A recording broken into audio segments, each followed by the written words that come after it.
job description. Nowadays, a good MP to some people is not the one who provides the roads, the playing facilities, and the street lights. They judge MPs by different criteria. And speaking of what an MP is supposed to do, I am home. My house is just a few yards away from the bus stop. And this particular morning, I can hear this lady to the top of her voice, Ian Dane ain't doing nothing about it. And what was it? She was at the bus stop. There's an ant's nest at the bus stop. And she's jumping from left to right.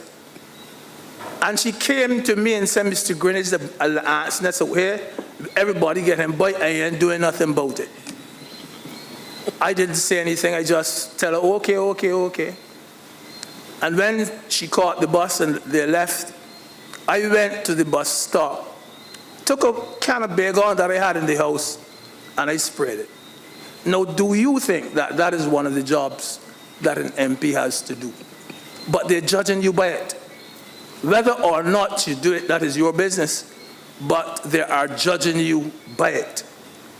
You see, being an MP is a 24-hour, 7 days a week job. You don't got a Sunday off or Saturday off, you know. 7 days a week and 24 hours a day. And we have to let people know that being an MP is not without its hazards. There are hazards to it. A lot of MPs walk around under tremendous stress, believe it or not. People think that an MP gets a lot of money, they save a lot of money, and that they become rich from the money that they get. And nothing is farther from the truth. And we have to remember too that a lot of our members of parliament, I wouldn't say a lot, but quite a few, of our members of parliament are not professionals. I was in the house with people like Mark Williams and Hamilton Lashley and those. And they would always tell me, they would always tell you that the inadequate constituency allowance that they get, that went in a flash.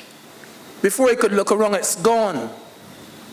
And yet people think, oh, they get a lot of money and they put it on the bank and they get rich. That's not true at all. And I do not believe for one moment that people like the same Hammy Lashley and Mark Williams and those, that they were tempted into going into politics because of money, that they were encouraged by that. These are their fellows who honestly like to serve and like to do their part. But the point I'm making is that people are no longer turning to friends and relatives to assist them. They turn to the MP. The MP is what somebody may want to describe as the modern day sugar daddy. Most, yeah, that's a fact. That's a fact, Liz. The MP is called upon to help young mothers with uniforms and with lunch money, and even to help solve a lot of their personal problems. For instance, the fathers not supporting the children, so the MPs are asked to support the child. You don't have money to pay the rent, so the MP is asked to pull his pocket. On top of that, the MP is asked to attend every function, every school fair, every church luncheon, every fundraising activity, every funeral, don't miss those, every funeral. And the MP must help the frail victim to get a house. And the MPs do. But the only point I'm making is that it is no longer about just the roads and talking in the House of Assembly. It's not. That is not all it is. And in most cases, the MP takes on the misfortunes of his constituents as though they were his own misfortunes. Often, he weeps with those who weep. I've seen it. I have seen it. I've done it. And being an MP takes a heavy toll on your family life. Your personal life is put on the back burner. In fact, your personal life is not personal anymore. And of all the requests that they make on you, they must realize at some stage that the MP cannot fulfill every single request. And some requests are very, very unreasonable on the MP. It was only yesterday when I was telling my sister Eleanor that I would have to be here tonight. And she reminded me of a fellow who had come to my house. He had borrowed $30,000 from the bank to buy a house spot. And he had repaid the bank $2,000. And the bank was coming down on him. And he came to my house and he wanted me to pay the bank the $28,000. And then he would pay me back by the month. Now, he wasn't paying the bank. He had only paid $2. But he wants to borrow the $28 from me to pay me by the month. I told him I couldn't do it. He has not spoken to me since.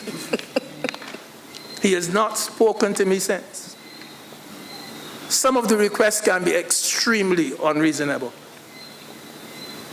And you know that I used to go to my constituency meetings on Thursdays after cabinet. And some Thursday evenings I saw between 30 and 40 people every time. Between 30 and 40. And there was one young lady. She wanted a schoolmate's job. I was in education. And she wanted a schoolmate's job. At that time, there were no vacancies, none available. And every evening, almost religiously, she would come to the meetings. And you'd always be telling her nothing. But by the way, I was in sports as well. And I have something at the Sports Council, and you can get that. She didn't want it. By the way, somebody told me there's something at the training board you want. She don't want it. She kept that going on for about a year until I got a schoolmate's job for her. Some people told me I shouldn't have got it for her, but I did get it. And I have to tell you that up to today, she's still there. But it just shows you give her this, you give her that, she don't want it, she must have that schoolmate's job. And when they come to the constituency office, they don't want to speak to the personal assistant. They want to speak to the MP, and they will tell you, I didn't vote for the personal assistant. I voted for him, and I want to see him. Some of them can be unreasonable. And I had a list. You have to look for jobs for them. I had a list. I remember at one stage, my list of persons requesting jobs was 126. There's 126 bits of pressure that I am under. 126 people wanting jobs. And I couldn't raise a magic wand to find jobs for all 126. If there's a death in the family, you're called upon to take the constituents to the undertaker. And you end up paying part of the burial expenses.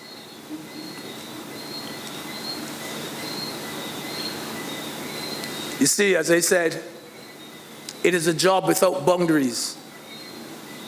It is a job without a job description. And all of this has nothing to do with the MP's portfolio.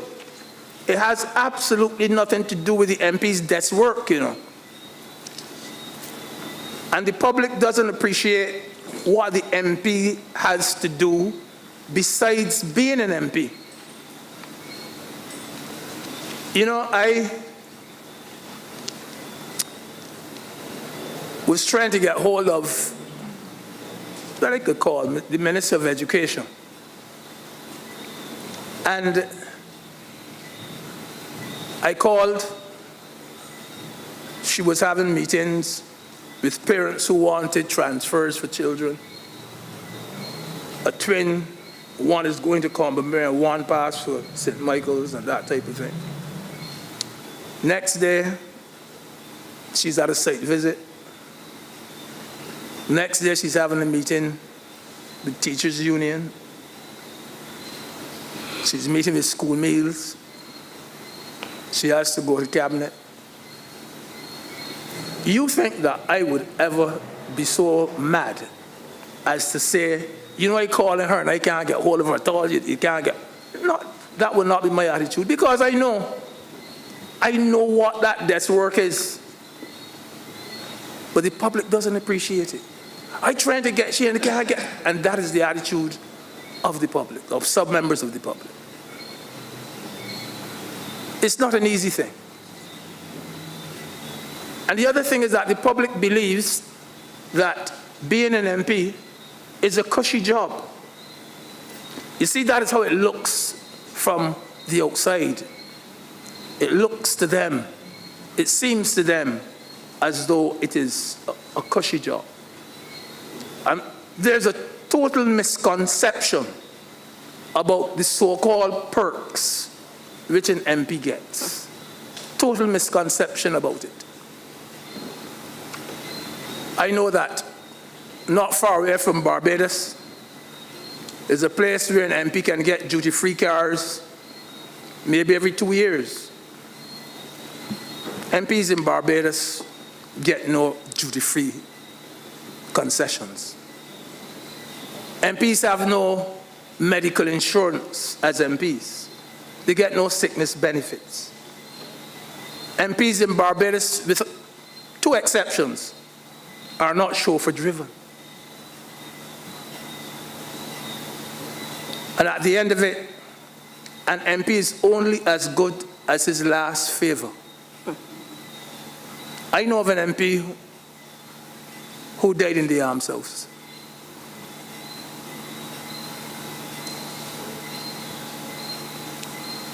On another matter, to date, I have only heard of 3 persons screaming from the rooftops that, and this has to do with the pensions, screaming from the rooftops that they are attempting, this is the word, attempting to push the pension age upwards, but parliamentarians like themselves can get their pensions at 50 years old.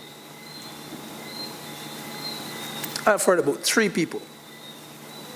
And it is such a sexy topic that a lot of other people would chime in and say, I had to wait till I get 67 to get mine. Why should an MP get his at 50? It is enough, yes, to cause you to raise your eyebrows. But the way I answer that question all the time is quite simple. I let them know, take the politics out of this thing about 50 years. This is not a political matter. Because if it was a political matter, you'll have to put both sides in the pot, both. Because we became independent in 1966. The Right Excellent Henry Barrow, he was Prime Minister in 66. And it was in 1969 that this 50-year rule came into being. He was still the Prime Minister. So there's no politics in this. The Prime Minister, our present Prime Minister, has already stated her position, which is, I don't mind if it moves upwards from 50. She's made that public. My personal view is that 50, as an ex-parliamentarian at 50, can get another job. Yes. I think that 50 is a bit generous. I think that 50 is early. I would be comfortable with even 60 years. And I know that there's some parliamentarians who might even say, don't touch it, leave it at 50.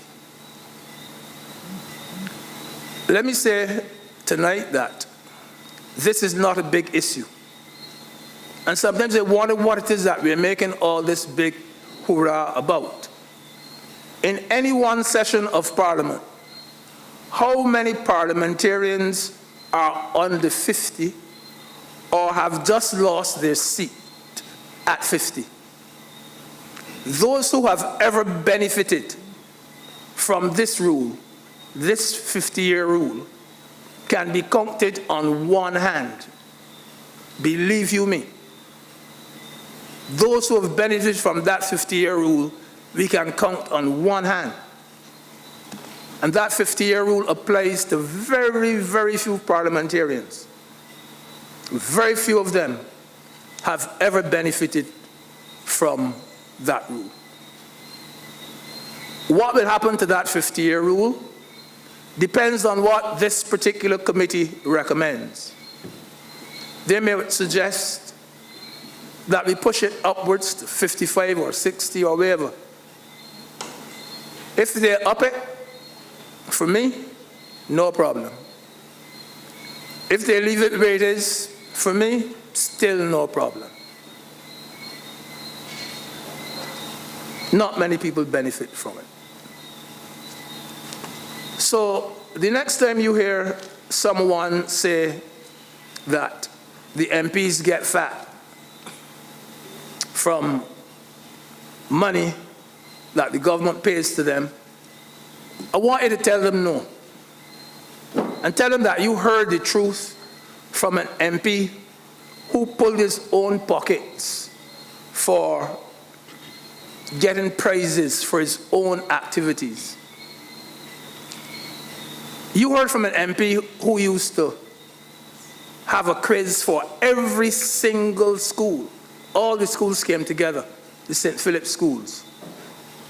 And that MP pulled his pocket to give the prizes to the children.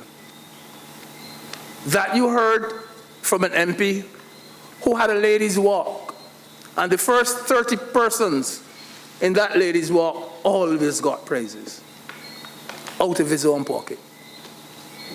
That you heard from an MP who had a dominoes tournament, and all of the players, the winners, got prizes out of his own pocket. That you heard from an MP who had a cricket tournament. And let me tell you something about the cricket tournament. He paid, sometimes there were 5 matches being played in the constituency. That's 10 teams. He gave each team 2 balls. He provided the lunch. He paid the umpires. He paid the groundsman to roll the wicket. All out of his pocket. And people would be saying, oh, they just get fat. But as I said, an MP is valued by what he has done for me personally.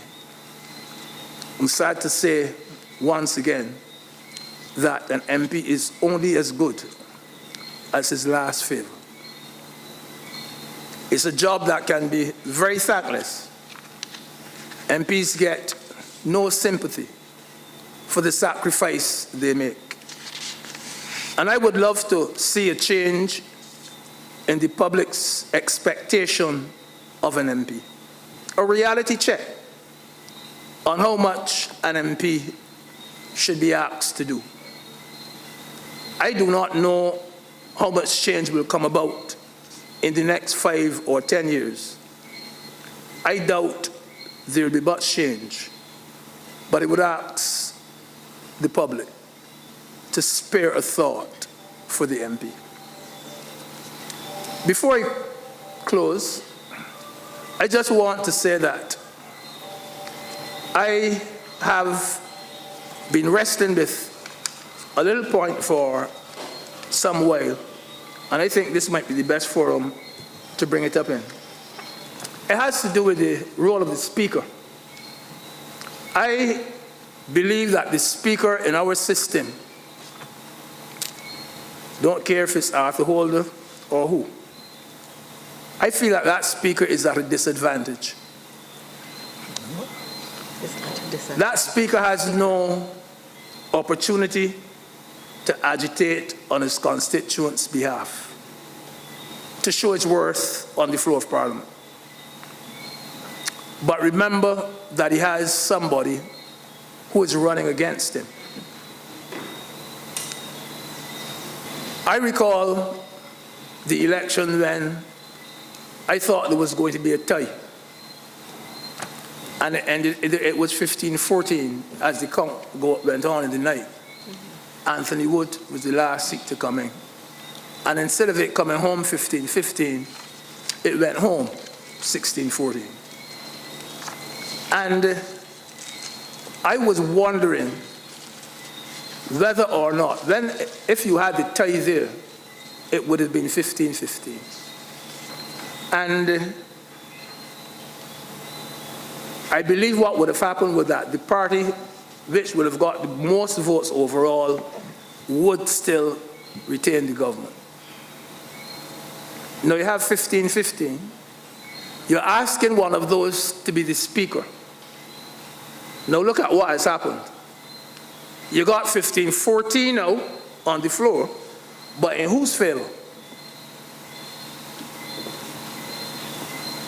I know of systems where the Speaker does not come from the elected parliamentarians.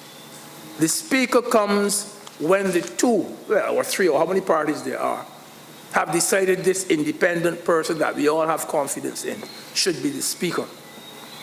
And I think that the time has come when we can use that system. I believe so. We have people in Barbados who will give you fairness. And it is one thing which I've wrestled with for some time, and I just want to bring that to the attention of this particular committee, in addition to the few points which I've made earlier. Thank you very much. Thank you very much. And as you heard from Mr. Greenidge, an MP's job is a job without boundaries, a job without a job description. I now ask a fellow MP, I suppose a junior in terms of serving in terms of chronological time, Mr. Stephen Lashley, to share his thoughts on the role and functions of an MP.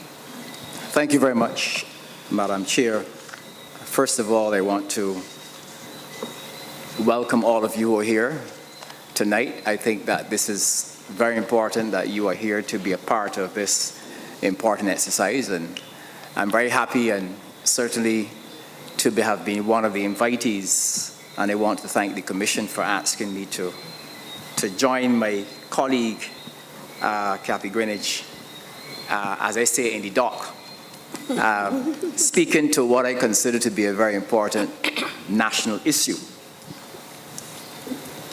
I believe, though, that before we even begin to speak about the role and function of the NP, that we have to address the public education aspect of it. And I think some of this is caught up in what Kathy Greenidge would have addressed. The role and function of a member of Parliament should be among those areas that the public is educated about.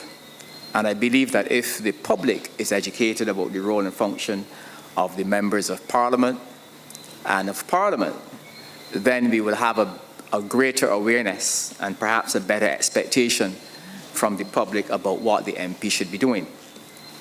I also believe that this education would benefit what I refer to as aspiring politicians, because although you only need to win a seat to be in Parliament, I believe that the public has a vested interest in ensuring that we get the right people come into public life and being in Parliament.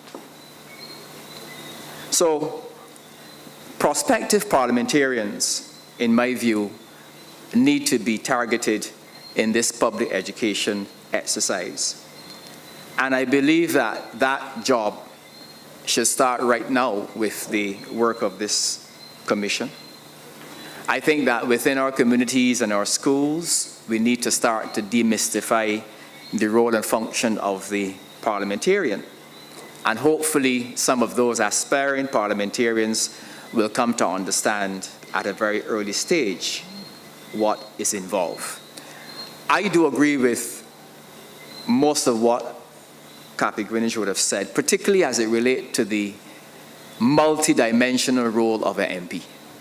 MP is, and I won't repeat what he has said except to say that I agree, but the Member of Parliament really has a very multifaceted role.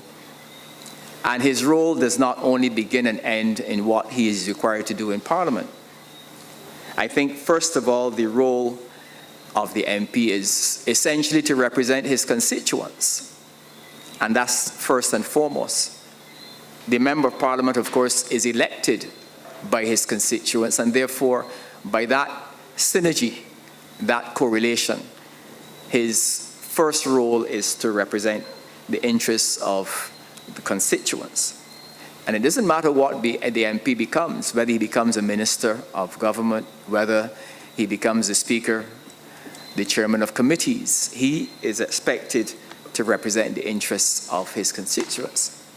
And I liken it to the Member of Parliament being everything required that constituents ask for. It's a massive role.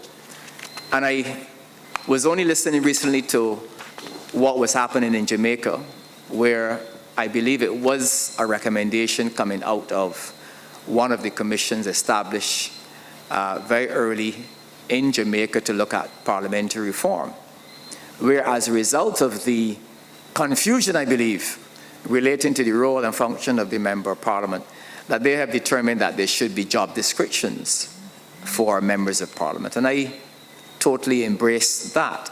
I think that's a start. It may not capture everything because you can have a job description, but the expectations of people in terms of what your role is still something that I believe cannot be etched in a job description. But I believe that that's something that should be done. To manage this multifaceted role is extremely onerous. But I believe that preparation for the role is very important.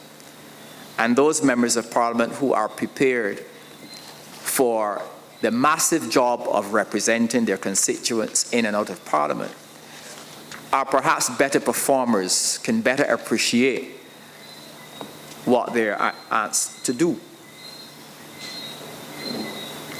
I also believe that whether the MP is asked or required to do all the things that Kathy Greenidge has said, and there are many more. There are just some. I think the Member of Parliament is really supposed to be that person who has all the answers. You can't not have an answer for a constituency issue. In my experience, though, where I think we need to focus some of the reform is what resources are provided for the Member of Parliament to execute all of these myriad roles and these duties. And I often reflect on the role of the backbencher, because the backbencher is that person who does not hold a cabinet position. But the role and function of that backbencher is no different from a minister, for example. But yet still, the resources available to both persons are usually different. And I happen to believe that we are expecting, as we should, a great deal from the members of Parliament. The people expect that, as they should. Where I believe we have fallen down and where we need to place more emphasis, the resources made available to the Member of Parliament to execute that task.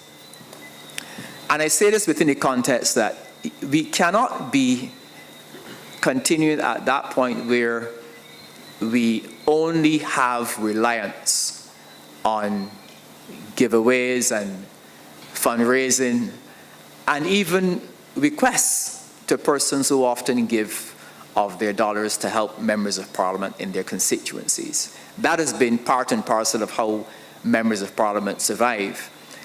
And Cappy Greenwich, of course, referred to the allowance which members of Parliament receive, which is quite, I would say, it doesn't last a snow cone. It comes and goes very rapidly because of the significant demands on the Member of Parliament. I also feel that the reform exercise must go in the direction of ensuring or encouraging members of Parliament to annually design constituency development plans, which plans are presented for appropriate funding by the state. I think there is a juncture at which the needs of a constituency can be financed only by donations or, from, as Cappy said, from his own pocket. I think we have gone beyond that. And I think that we need to have a system where members of Parliament can identify budgets, identify their constituency development plans, and have those plans financed by the state. I believe the annual estimates exercise must be one in which parliamentarians can have separate votes in relation to their constituencies. Because to do otherwise, I think, would not be in keeping with where we wish to get to. So the estimates must be one area in which is identified for financing for projects and programs identified by members of Parliament to be implemented. And yes, overseen by members of Parliament under rigid rules of accountability. And we speak a lot nowadays of accountability and ensuring that members of Parliament do not become victims of all kinds of things, temptations. I think the state has a vested interest to ensure that a member of Parliament does not have to go by cap in hand to private or other individuals for money to finance public projects and programs in a constituency. I believe that's a recipe for disaster, and I think that we must be moving beyond that. So I am advocating that we need to have the programs of constituencies properly funded by the state. And this does not in any way rule out what the MP does in relation to either fundraising or if he or she is able to supply their own funds. But we have got to get beyond that particular aspect of it. I did hear Cappy Greenwich refer to the fact that in some countries across the Caribbean, there are members of Parliament who are chauffeur-driven. And I find these are delicate topics because in Barbados, a member of Parliament is not really supposed to enjoy any kind of what we call decent treatment. I recall going to other Caribbean islands, and it's amazing. You're treated better in other Caribbean islands than you're treated in Barbados. I also recall as a minister having to drive your own car to functions and having to jump from your car, and you're the keynote speaker, having to park your car, jump from the car, rush into the podium, and speak, hopefully not losing your breath. And I remember on one occasion, not necessarily being late, but I had some traffic ahead of me. and I was the keynote speaker, and I had to go and find a car park. There was nobody to park your car. And ahead of me, I saw a very plush MP, I think it was a Mercedes, driving one of our judges, who also had to speak at the function, and the judge just alighted from the car, and the car was taken and parked safely while I had to go and park my own car. I said that because the notion in Barbados that members of parliament are not supposed to have access to these things is very much real. And I think that when persons reflect on what members of parliament do, and particularly if you have dual roles, because we're talking about the member of parliament, but a member of parliament can have other roles. You could be, whether you're a minister of government, whether you are the Speaker of the House, chairman of committees, you have multiple roles, and you have to execute all of those roles efficiently and effectively. And before I forget, in terms of the discussion that Captain Greenidge raised in relation to the role of the Speaker, I totally agree with that position, except that I will go further. I think we have to get to the point to recognize that Parliament is that organ of the state where members of Parliament are engaged in the business of representing their constituents. And the Speaker, in my view, cannot do so effectively from being in the chair. And I think that not only the Speaker, we have the Deputy Speaker, we also have the chairman of committees who have to be in the chair from time to time. I believe that those positions should be appointed positions. I don't believe that you should have an elected person being the Speaker of the House, an elected person being the chairman of committees, or an elected person being the Deputy Speaker.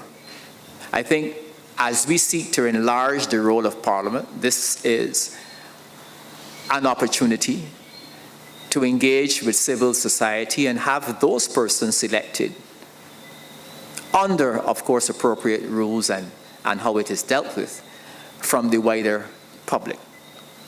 So that's an area of innovation that I think should be there. In reflecting again on the role of the Member of Parliament, I believe the Member of Parliament is really the political leader in his or her constituency. What happens often, though, is I don't think that that role is often respected. I believe we've talked a lot about the right to being consulted. I think the Member of Parliament should be consulted on important developments affecting his or her constituency.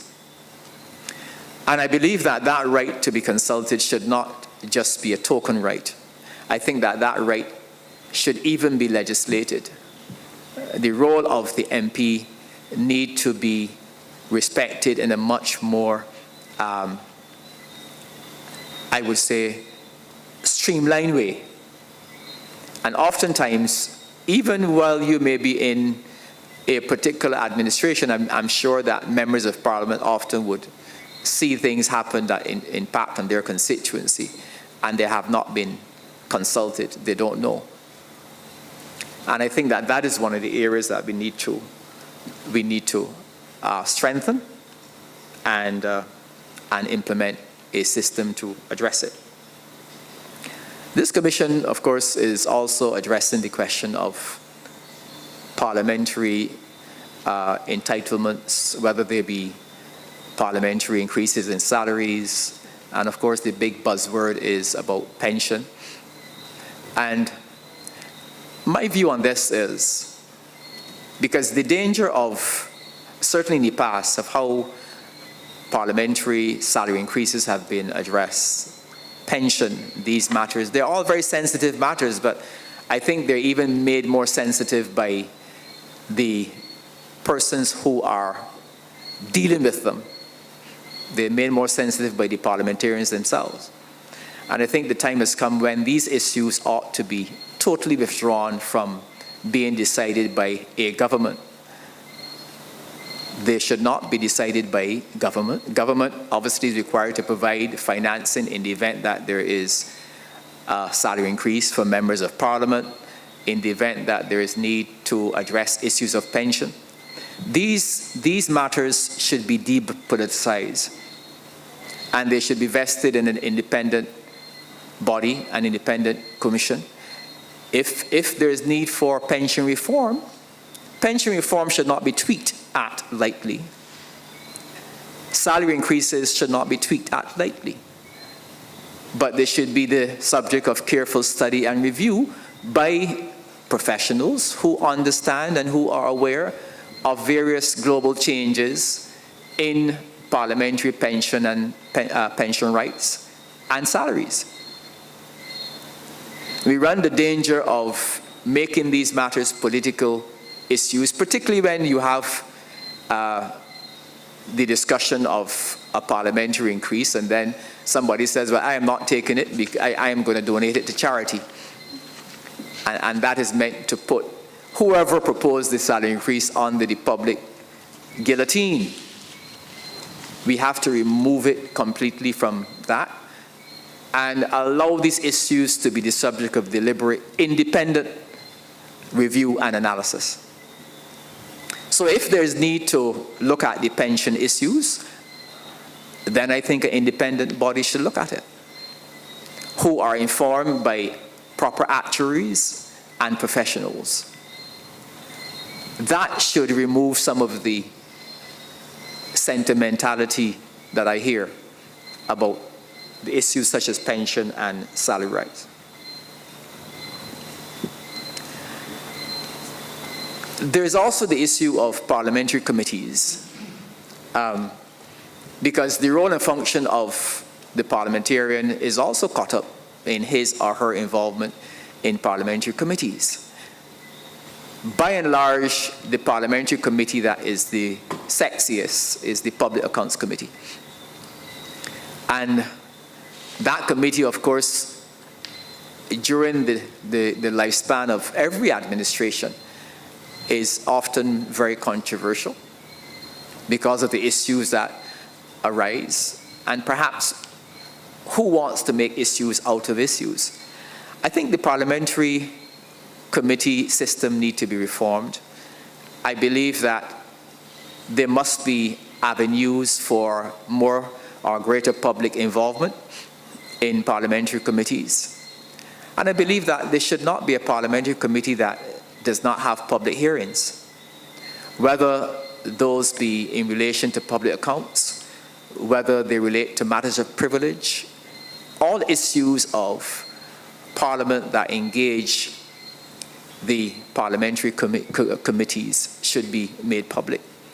I think the use of the parliamentary committee system is an excellent avenue to allowing for greater public involvement in the work and the business of Parliament.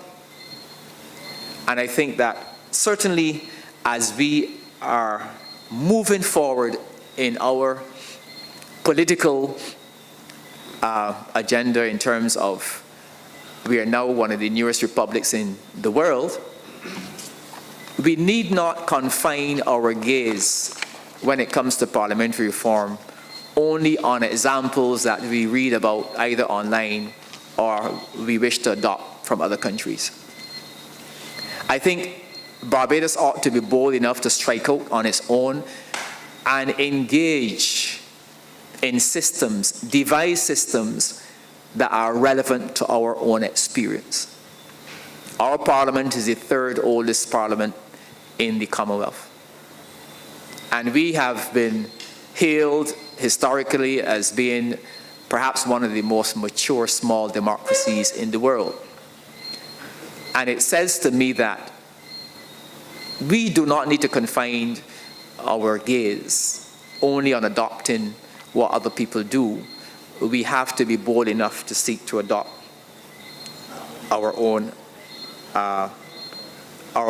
models for parliamentary reform. So the parliamentary committees, I believe that they should even function outside of what a government of the day wishes to have. Oftentimes, parliamentary committees are awakened only by the whip of the government. The government believes that this particular matter should be the subject of a particular parliamentary commission, or there should be a commission or committee, there should be a committee to deal with this or that. I believe that certainly within the standing orders of Parliament, that these committees ought to be established, and they ought to function notwithstanding who is in office, notwithstanding the wishes of a government. And I think in doing this, it will enrich the what Parliament means to people, because we have to be cautious or wary of having our Parliament seen as too far away from the public of Barbados. And I come then to what I consider to be another matter that we should engage in. Oftentimes, I believe the average person would see Parliament as that place where other persons raise issues of importance. In other words, the themes of the day, the priorities of the day are literally determined by the government, as they should. But I think that there can be a balance. And I think there ought to be introduced a right bestowed upon the public to petition Parliament on matters of importance, and to petition Parliament for matters to be debated based on a consensus, either by means of some kind of electronic voting process, to ensure that the public can have matters on the agenda of Parliament to be debated.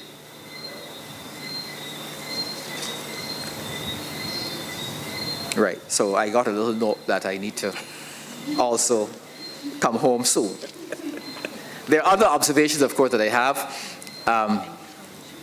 but I want to say that before I wind up, I want to say that the reforms that we adopt in our Parliament must first and foremost be aimed not only at enhancing the quality of the contributions of members of Parliament, but they should be aimed at enhancing people's participation in the business of Parliament.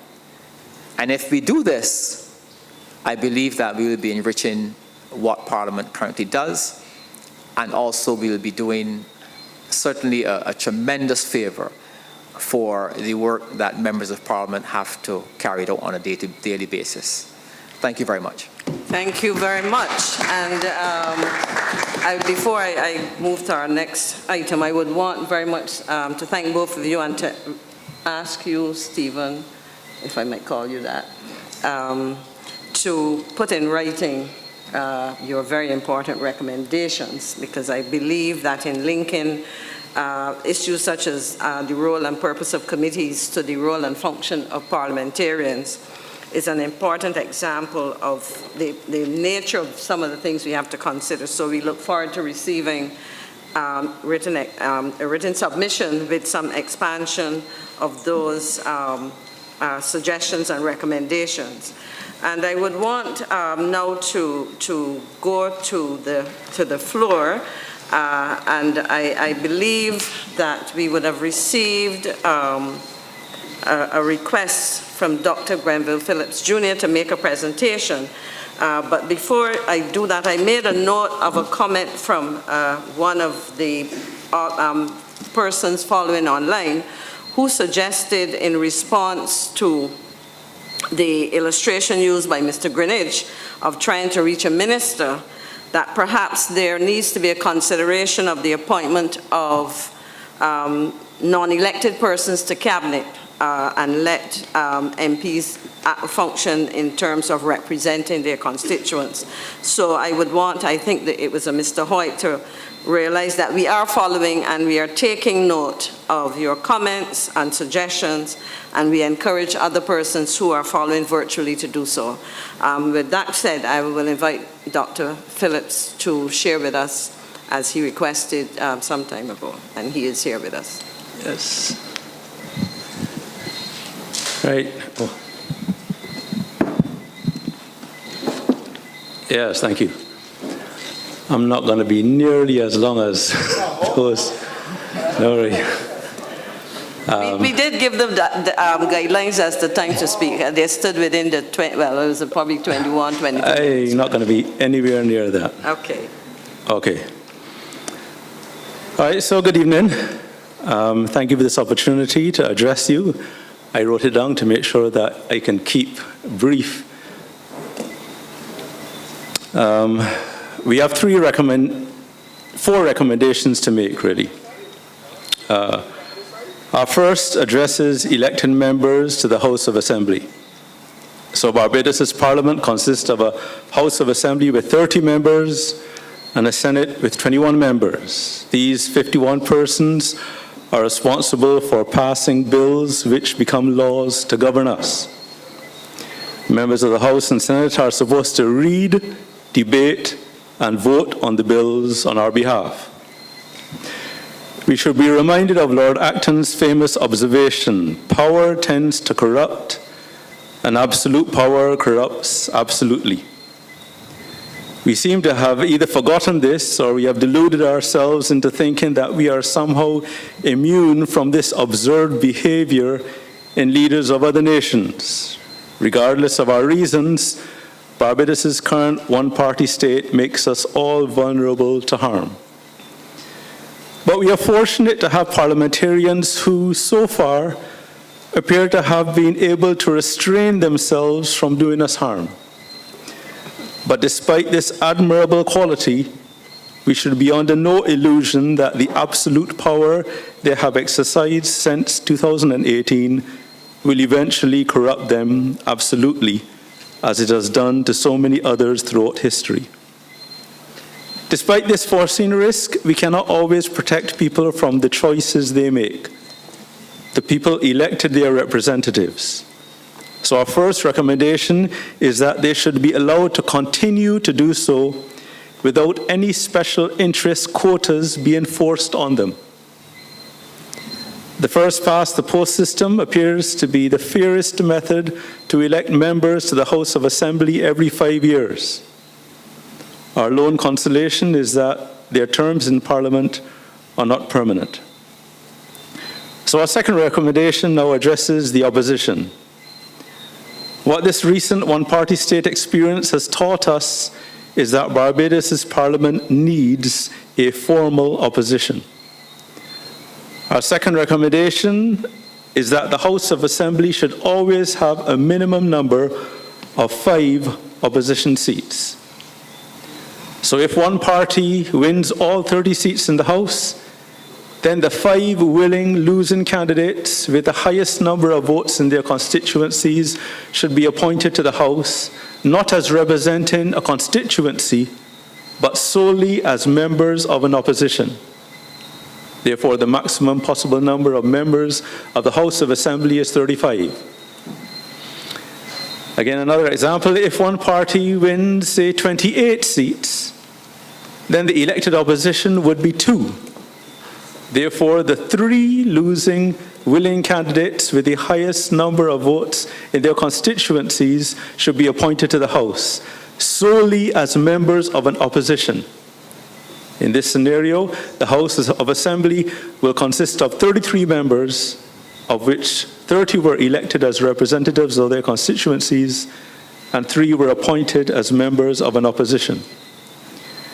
Since appointed opposition members do not represent constituencies in Parliament, they should not be paid for that component of their responsibilities. This now brings us to our third recommendation, and that is addressed in the Senate. In our Senate, there are currently 12 senators who are appointed by the Prime Minister, 2 by the Leader of the Opposition, and 7 by the President. To give a voice in Parliament to political parties and independent candidates receiving significant votes but not enough to participate in the House of Assembly, we recommend that 15 senators should be selected by proportional representation of the political parties and independent candidates who participated in the general election. The President may then appoint the remaining 6 senators. So our final recommendation addresses the operation of Parliament. As human beings, we are not perfect. Therefore, nothing we create is perfect, and everything can be improved, including bills that our parliamentarians pass. To protect us from bad legislation, our parliamentarians are required to read and debate each bill 3 times to reduce the number and magnitude of imperfections in each bill. This critical review appears to be neglected. One example may suffice. To make Barbados a republic required changes to the Constitution of Barbados. The proposed changes were contained in the Constitution Amendment No. 2 Bill 2021. It took me over 50 minutes to read that bill. On the 6th of October 2021, our senators did their second mandatory reading of this bill in 2 minutes and 19 seconds. Our senators then completed their mandatory third reading of this bill in 9 seconds. For comparison, on the 28th of September 2021, our elected members of Parliament completed their mandatory third reading of the most important piece of legislation they will likely ever read in 2 seconds. An irresponsible tradition appears to have developed in our Parliament where second and third readings of bills are seen as unnecessary bureaucratic vestiges of colonialism rather than the proven method of improving bills for our benefit. The corruption of leaders seems to start with the idea that they are infallible. History always proves that they were not, but they continued in their delusion that they were. This deception may explain why our parliamentarians do not read the bills as mandated. Another explanation is that they are just too busy to read them, and we heard some examples of that. Whatever the reason, it is critical that our parliamentarians read the bills on our behalf. To ensure that all parliamentarians do this duty, our final recommendation is that each bill be divided into 30 sections in the House of Assembly and 21 sections in the Senate. Each parliamentarian should then be required to read aloud 1 section of each bill at each reading of the bill. Otherwise, they should not vote on what they have not thrice read. And that concludes my submission. Thank you. Thank you very much. And I think I will... There's one issue that you raised, and I am trying best to figure out how to explain it, and I will call on my persons who would have served longer periods of time in Parliament. But the notion of reading a bill, I think that speaks to a process of debate. The critical part of it is the second reading. The first reading speaks to the announcing, and I'll explain it as best as I can, and I call on my colleagues around me to have the matter put before the House or the Senate so that there's notification given. The second reading constitutes the debating of the bill, and part of that involves going into committee where you can dissect the bill and look at it section by section, seeking clarification, etc. So I perhaps you may want to explain a little more, but before that I also want to ask you to share with us your written submission. Yes. But maybe you can explain to us again your notion of reading and what exactly required, because I'm a little bit, okay. Unless somebody, before you do it, does anybody, well, they're not yet parliamentarians, if they ever will be, but maybe, Ambassador? Reading is not to be taken in its literal context of picking the document up and reading it section by section. The parliamentarians do read them, and the reading doesn't take place there. In order to debate the legislation, you have to understand it, and to understand it, you have to read it. So the literal reading of the document by parliamentarians, by senators, takes place outside of the process of Parliament. The word reading, when used in the context of Parliament, really means presentation. So this is the first presentation of the bill, and this is the second presentation of the bill, and this is the third presentation of the bill. Not literally that you have to sit down and read it at that time. When you come to debate it, you have already read it in the literal context of the meaning of the word read. Have you ever been to Parliament? No, but May I take this opportunity, with the permission of the presiding officer of the Senate, with the President, to invite you to join us. I will contact you so that you can see and become more familiar with the process, because I do know that you have an interest in national issues, and I believe that there shouldn't be a mystery for you. Mr. President, with your permission, sir, when the Senate resumes its sittings, you will receive a formal invitation from us. okay, thank you. Thank you very much. However, let me clarify. Nothing goes out of our office until it's read 7 times. You read it once, you find errors, you read it again, less errors, read it again, less errors. I spend my time not going to Parliament physically, but virtually. The government has done a wonderful job of videoing and putting these things on YouTube.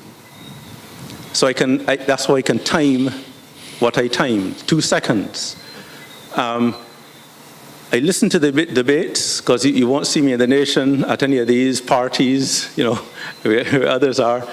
I'm spending my time reviewing bills that persons are trying to pass. And I listen to, let's say, the first debate, and I'm not listening to people dissecting anything. I'm hearing people talk about some cow in the pasture in their constituency, some road that they want done, as opposed to the actual bill that they're supposed to be discussing.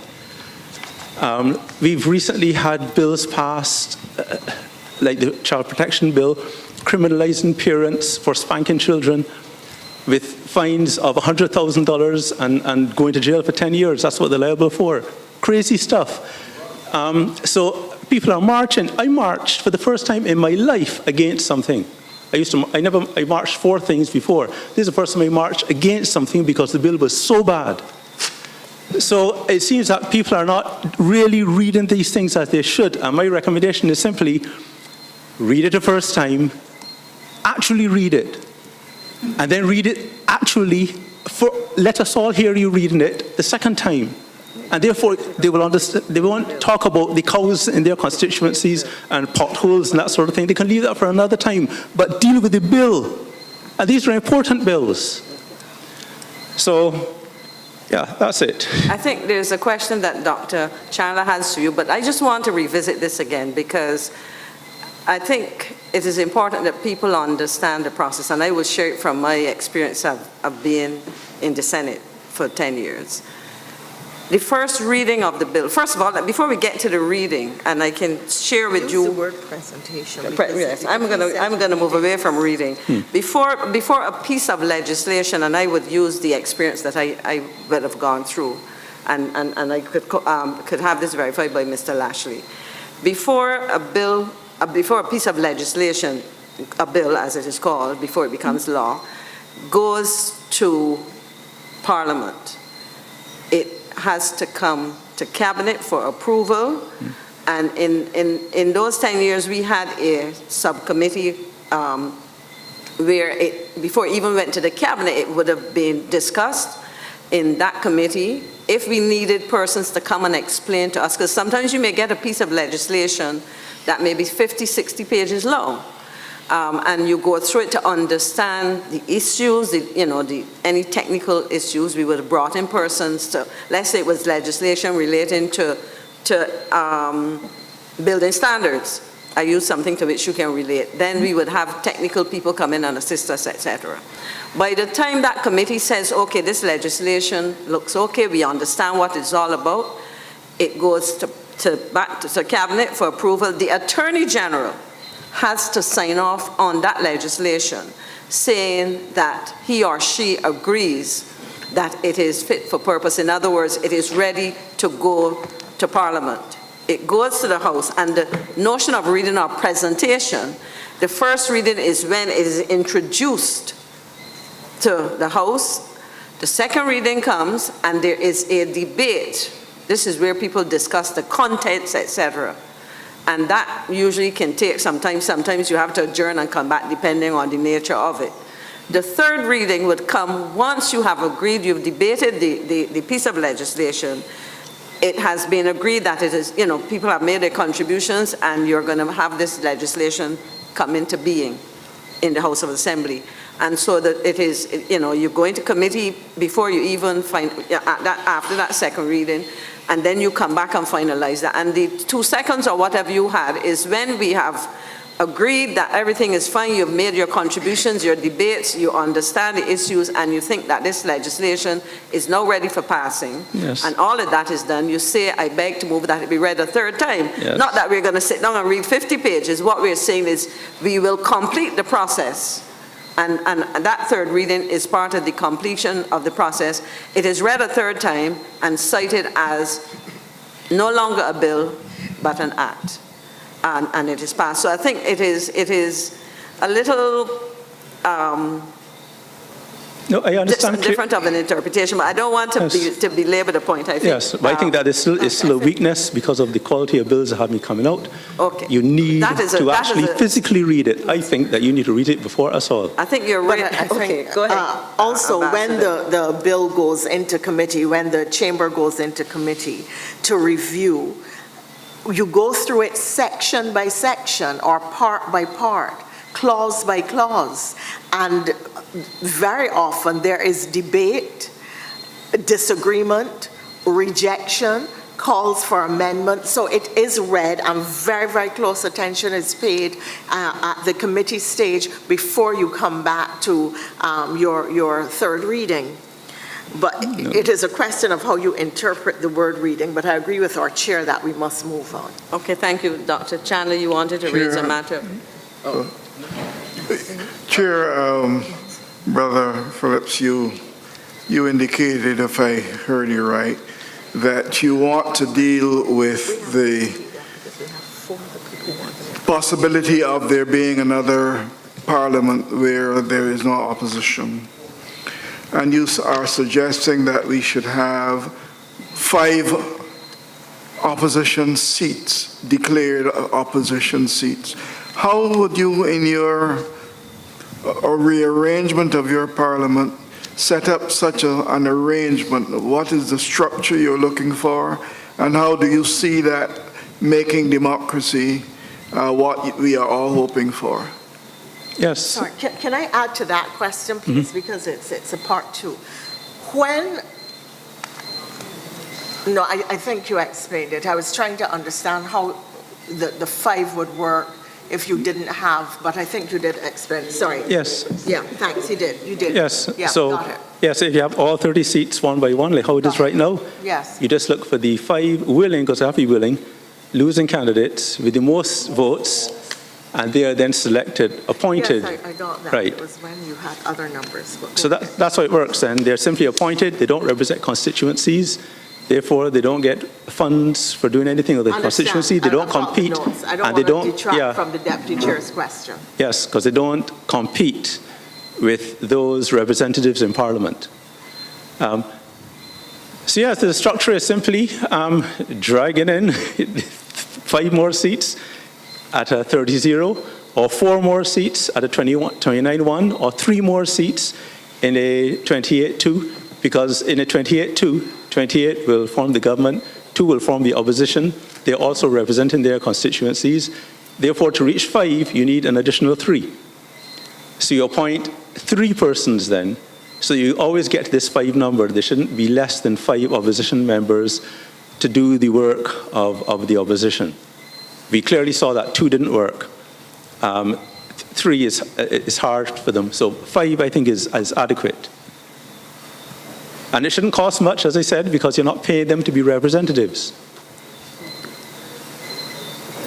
Right, so I think it's a very efficient, elegant solution.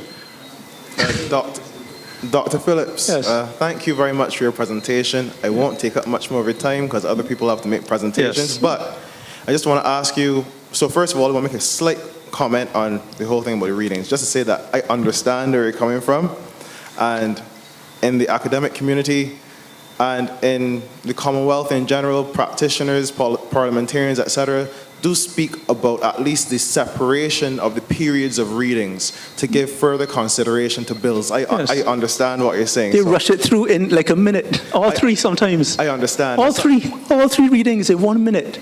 Madness. I fully understand. If we had more time, I would engage you on it. But to move on to this, Yes. to a topic that you, because you do have a party that almost became statistically significant in an election. From my political science hat, I recognize that. Well, proportional representation, we would have had 1 person. Exactly, so right? That's not almost. That is exactly. Under significant. proportional representation, you would have had a seat. Yes. So my question then is, 1, can you make a commentary, because it's funny you mentioned proportional representation and you would have had a seat under that system, but you do favor first past the post, which I think I understand why. I just want you to explain for the public why you prefer first past the post, since it came up in previous meetings. And the other thing is this, ISO, you know, that was your mantra in one of the elections. And what I've seen is that the Westminster Parliament and the entire government of the UK has adopted ISO wholesale, to the point that you have ISO for dates, ISO for emergency management for Parliament, ISO for normal meetings, ISO for quality management. So I know this is your topic. You brought this to the public for. So I just want you to comment on it and what you think the utility of ISO standards would mean for Barbados. Yes. All right, first, the proportional representation. Having gone through 3 elections, there is something about going and just making your case to the people, and if they decide they want to go another way, that's quite okay. And that should be how the House should be, I think. I'm talking about the Senate. The Senate should be proportional representation, not the House. I think let the people elect their representatives. As far as ISO is concerned, I think the first government to actually do it was Singapore. So while they professionalized their public service, we went and politicized ours.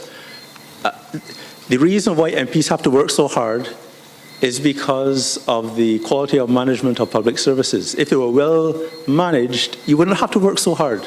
You wouldn't have to go pull your pocket. You wouldn't have to go looking for jobs for people, right? All that would be done. And that's what we offered. We offered quality management of public services. You shouldn't have to stand in line so long. You shouldn't have to deal with all the potholes, right? But if you go and vote for the pothole, well, don't complain about the pothole. So there is quality management can only improve Barbados. There's no downside. There's absolutely no downside. I offered to do it for free to the QEH. And we invited them, CEOs of every statutory corporation in Barbados, a commerce school. We went through the ISO system, we designed it for QEH, and not a single CEO showed up. Imagine that. So I do a lot of things around the region. I just can't get anything done. You know? Even if I give it away in Barbados, they don't want it. So anyway, but hopefully we will implement ISO in Barbados. It's an international standard. Why anyone should criticize an international standard is beyond me. And it could, as I said, it can only benefit Barbados. It can only benefit every citizen. And it could only benefit politicians because, again, they don't have to work so hard. Thank you very much. I invite another member of the audience to present. I see a hand over here. This gentleman, then the gentleman with the beard. And Hi, good night. My name is Mario Taylor. Let me no disclaimer. We need you to speak a little louder because we have an interpreter at the back signing. So Hi, good night. My name is Mario Taylor. Disclaimer, I am a very lover of the Westminster model, and for me, the Parliament Barbados should not be changed, but added with some level of flair. My first comment is when it comes to the estimates debate. I strongly disagree the way how the estimates debate is done in terms of the committee side, in terms of when the members bring the government employees in the well of the house. I don't think that we should have the government ministers in the well of the house. I think the committee system whereby you have a chairman of the Standing Finance Committee of the Senate and the chairman of the Standing Finance Committee of the House. So you would choose 5 members from the House, 5 members from the Senate, and when the 2 committees come together, you have the 2 chairmen will become co-chairs. So meaning, the Senate will have 5 members, the House will have 5, and those members now would do the interrogation of the Standing Finance, not the Standing Finance, of the estimates in terms of the different ministries' budgets, still having the people come in the well of the house. I strongly believe that the well of the house should be only for 3 people, in terms of the clerks, parliamentarian, and ancillary staff. I don't think that nobody else should be in the house. My second submission is that when it comes to Stephen Lashley, and my brother said that you should appoint the speaker. In a situation, you can look at a situation whereby not appointing the speaker, but have a speaker whereby there's a rotation of speakers. Like for instance, like the American system whereby different days, different members will become the speaker of the house. And for instance, still have an alpha sit the chair all day. He will sit the chair from 1 to 2, and then somebody else will come and rotate the senators in that system. Because I always believe that the house should always be a house whereby the house people are elected into the house and not appointed. It should never be appointed house, always elected. And thank you so much. Thank you very much. I'm just, sorry. I had indicated the gentleman with the... Thank you, Madam Chair. Good night to everyone. Madam Chair, Could you speak into the mic, please? Madam Chair, my name is Wayne Naru Bakari. The purpose of this is really to make this presentation is to help to restore trust in our democracy and in our republic. I don't think that we could really build a strong republic if people are not participating.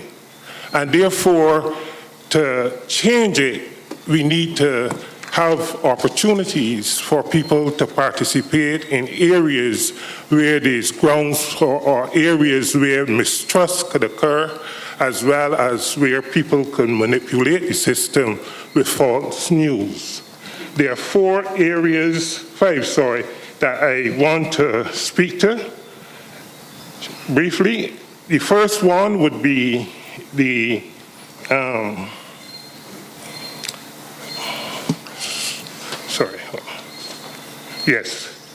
the whole thing of question and answer time in Parliament. Now, this is a part of the Westminster system, but yet it is not fully used or effectively used in our Parliament. I feel that I am of the opinion that the public should have an opportunity to pose questions to the parliamentarians, to the Prime Minister, and to any member of Parliament. This could be done by submitting questions to the person in charge of Parliament. I think that it could also be done by allowing the constituents' representative to pose the questions for the individual, or the individual should be able to make the presentation themselves. It could be done also by groups or by businesses, whatever, but the opportunity should be given for people to be able to pose questions, and a time period should be given on which those questions should be answered. Probably no later than 3 months, the maximum. In areas where they need to be researched, they should be, the Clerk of Parliament could determine that time, but not later than 6 months. That was the first one. The second one is the reporting in the well of Parliament. I think this is a very good idea, where you allow the civil servants as well as the person in charge of that ministry to come into the Parliament and to be able to answer questions to the efficiency of their ministries or the lack thereof. Because we vote a whole lot of money to various ministries or various departments, but I'm not quite sure that we are given enough information on how that money is being spent and whether or not there's high levels of wastage and so forth. So in an effort to improve the management of the various ministries, people must be held accountable and know that they are being held accountable by the public. And this is something, to me, that should be made a permanent part of our Parliament. The other area is the Public Accounts Committee. I think that the Public Accounts Committee should not be languishing right now, or should never be languishing. I think it's too too important a committee to be left. So therefore, if there's not an opposition leader, then an independent senator should be appointed by the president to be able to chair that committee, with the assistance of the Auditor General to raise issues of national importance, and those issues must be dealt with. People must be held accountable to appearing. If for one reason people keep putting it off, I think that I think that is already in the position where people should be fined or placed in a position where they could be, held accountable in those areas.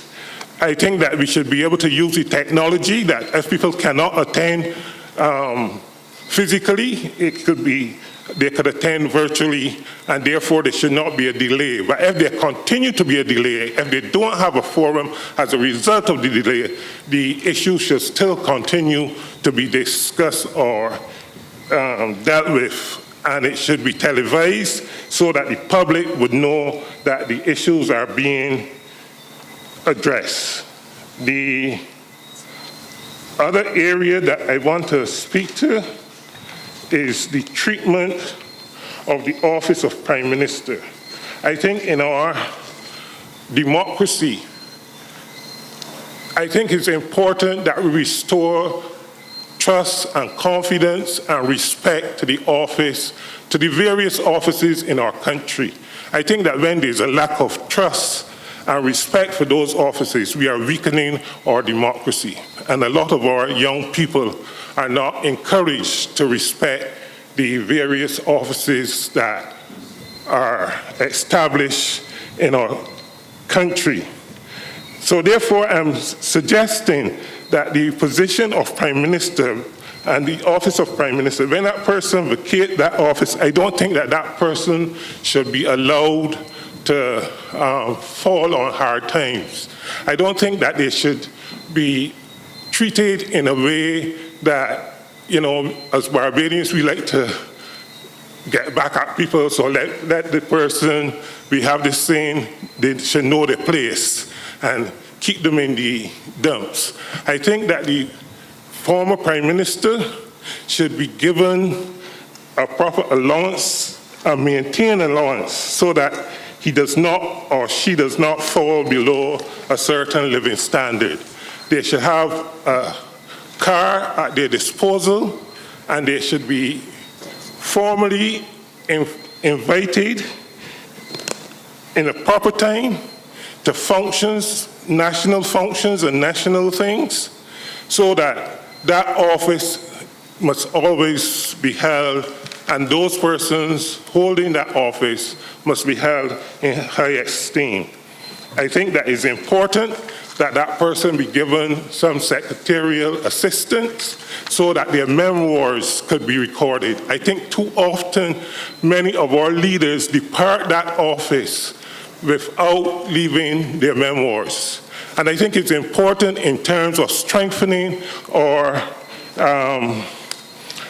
republic as we go forward, that there be some history there, some experience, some practical experience that other people can learn from, and to be able to improve on the efficiency of that office. The area of their memoirs is very, very important. The last point that I want to speak to is the whole thing of where there's a situation where you have one party winning all seats. I really believe that there should be some accommodation for those persons that did not or does not support the government, be given some position in the Senate that they could speak for the percentage of persons that does not support the government, so that their issues and their areas of concern could be heard. I don't think it is good enough that you have, say, 40% of persons in the country that does not support the government not being properly heard, and they're being heard from outside of the parliament. I think that that is something that I would like to see corrected. Thank you. Thank you very much. And we will take this next presentation, and then we will go to the videotape presentations from Mr. Wickham, and then we will come back to the audience. Yes, sir. I'm going to be really quick. I'm just going to say thank you for your Grenville Phillips Free's recommendation about the ISO, because the standard that he talks about, because you may hear that my accent's very English. I was brought up in England. My parents were born in Barbados. So were my great-grandparents, and so were my great-great-grandparents. So as a guy living in England, I always thought Barbados was the greatest thing up until I came to live here. I've been living here 13 years, and like the engineer, Mr. Phillips said, about the standards, I mean, the standards are very poor, because, I mean, if you look at the Minister of Transport, whoever that person is, you have a zebra crossing with the zebra crossing sign on the zebra crossing. The driver who approaches it does not see the zebra crossing, especially if he is an international driver, until he's on the crossing. I would suggest that, you know, if we're talking about expertise, that if you could have the sign 50 yards up, so that when the driver's approaching the sign, they could see that in the next 20 yards or 10 yards, we're going to come onto a zebra crossing. Now, I think these are very small, common, sensual things that we seem to be missing. I saw the reform on the highway, where we had the highway smoothened out. We smoothened out the smoothest road on the island, and not only did we smoothen out the smoothest road on the island, we lit it very well and put reflectors on it. Now, you don't put reflectors on a road that's lit. Do you understand? And as far as the parliamentary reform, I heard the youngster said that he respected the Westminster parliamentary system. Well, you know, I lived under it and I don't. I think it's about time that, you know, as a country, we should have our own rule. When I say our own rule, I mean, take for instance this. We live in Barbados, and most adults look at their children and say, want to speak properly? So the fact that you're telling your children that means that you see in your mind that you're inferior to someone else. We also have to go along with the schooling system, which the colonial master put in, and we have to have our children beg, can we have a 11 plus off you? Can we have a CXC off you? When are we going to get to the point where we as colonized people be able to ratify ourselves? Why do we need the colonizer to ratify us in our own country?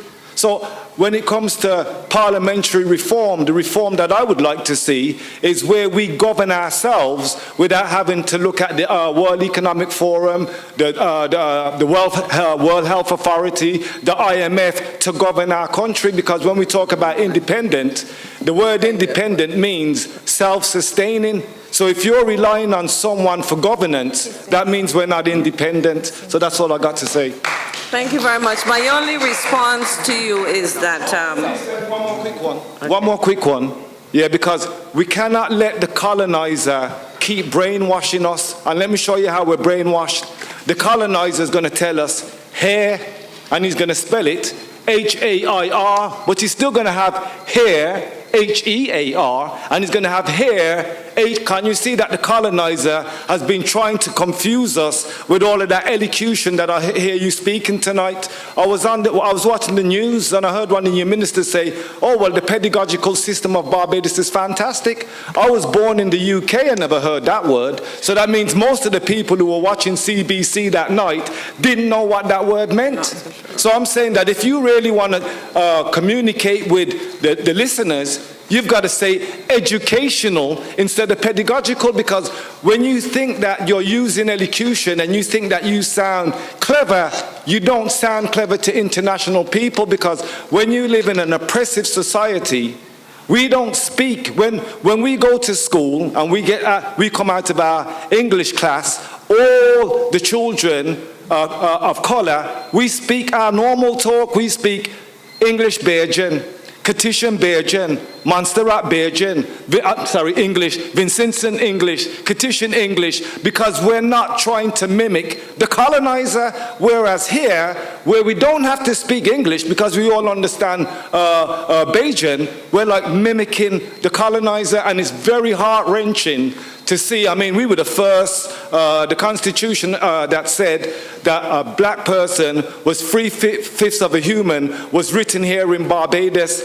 And I would say that here in Barbados, we might well be 3/5 of a human, because when we need the colonizer to ratify anything that we do, we can't be a full human. So that's why when I talk about parliamentary reform, I'd like the whole thing scrapped and a new system come in that benefits the people of our country. That's what I would like to see. Okay, thank you very much. And in the interest of time, I would simply just say that many of us are happy to be bilingual in terms of being able to speak Bajan and English, because we also have to engage the rest of the world beyond the colonizer.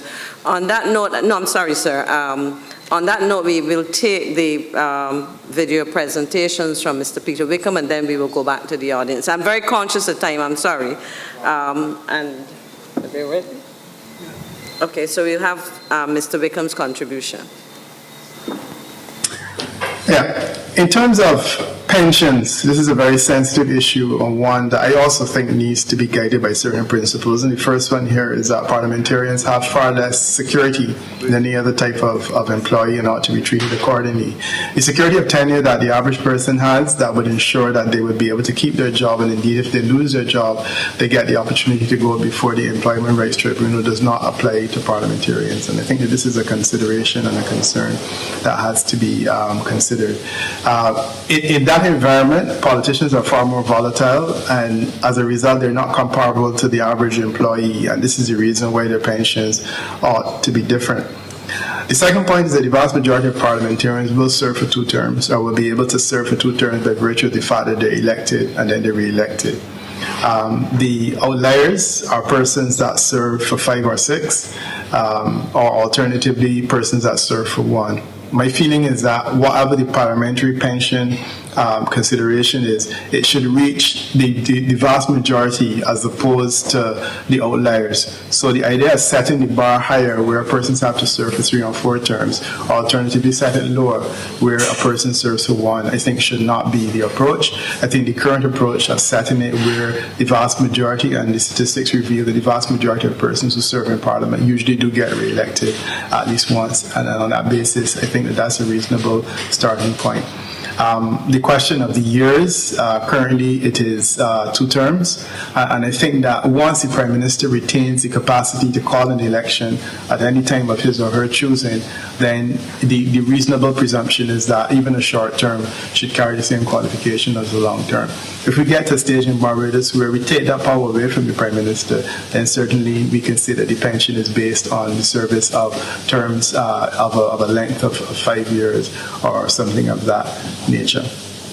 The third point is that parliamentarians, generally speaking, have a second professional life. So usually when you come into Parliament, you're doing something before, and then when you leave Parliament, you can continue to do that, do something. So the idea of being a member of Parliament is not the final limit of their employment, and I think that this is also an important point that we should consider. So against that background, what do I think in terms of the pensions? I do not think that the current age of 50 is one that should stand. I do think that it should increase. At the same time, I'm not convinced it should increase to 68 because while a person who is a member of Parliament or run as a member of Parliament can technically speaking run until they're not able to run, while the idea of 68 is a mandatory retirement age for persons in other categories. I like 65 or alternatively even 60, but I do think it should be substantially higher than 50, and I think that that also speaks to the issues that I raised. A couple of other things come up in that whole question of pensions, who qualifies for pension. Persons who receive salaries, like the President of the Senate, persons who are members of Parliament and so on, qualify for pensions. Senators, however, get a stipend and they do not qualify for pensions.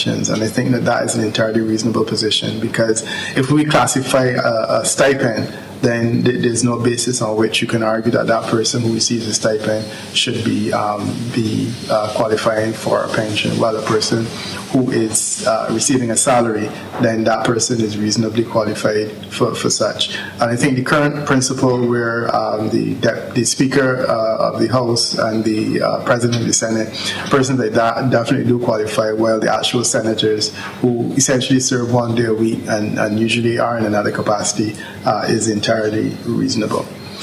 So that's my view on the pensions. I support the idea of the age increasing. I think it is good in this conversation that we're having currently to create some level of equity, even though we're not saying we're going completely to 68.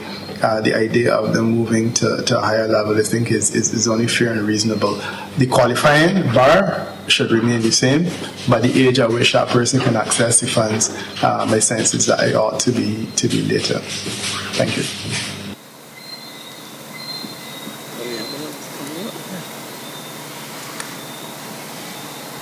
There are, I think, 3 issues on which you spoke, so we will take them all together and then I will go to you, sir, after. Good afternoon, ladies and gentlemen, and good afternoon, members of the Parliament.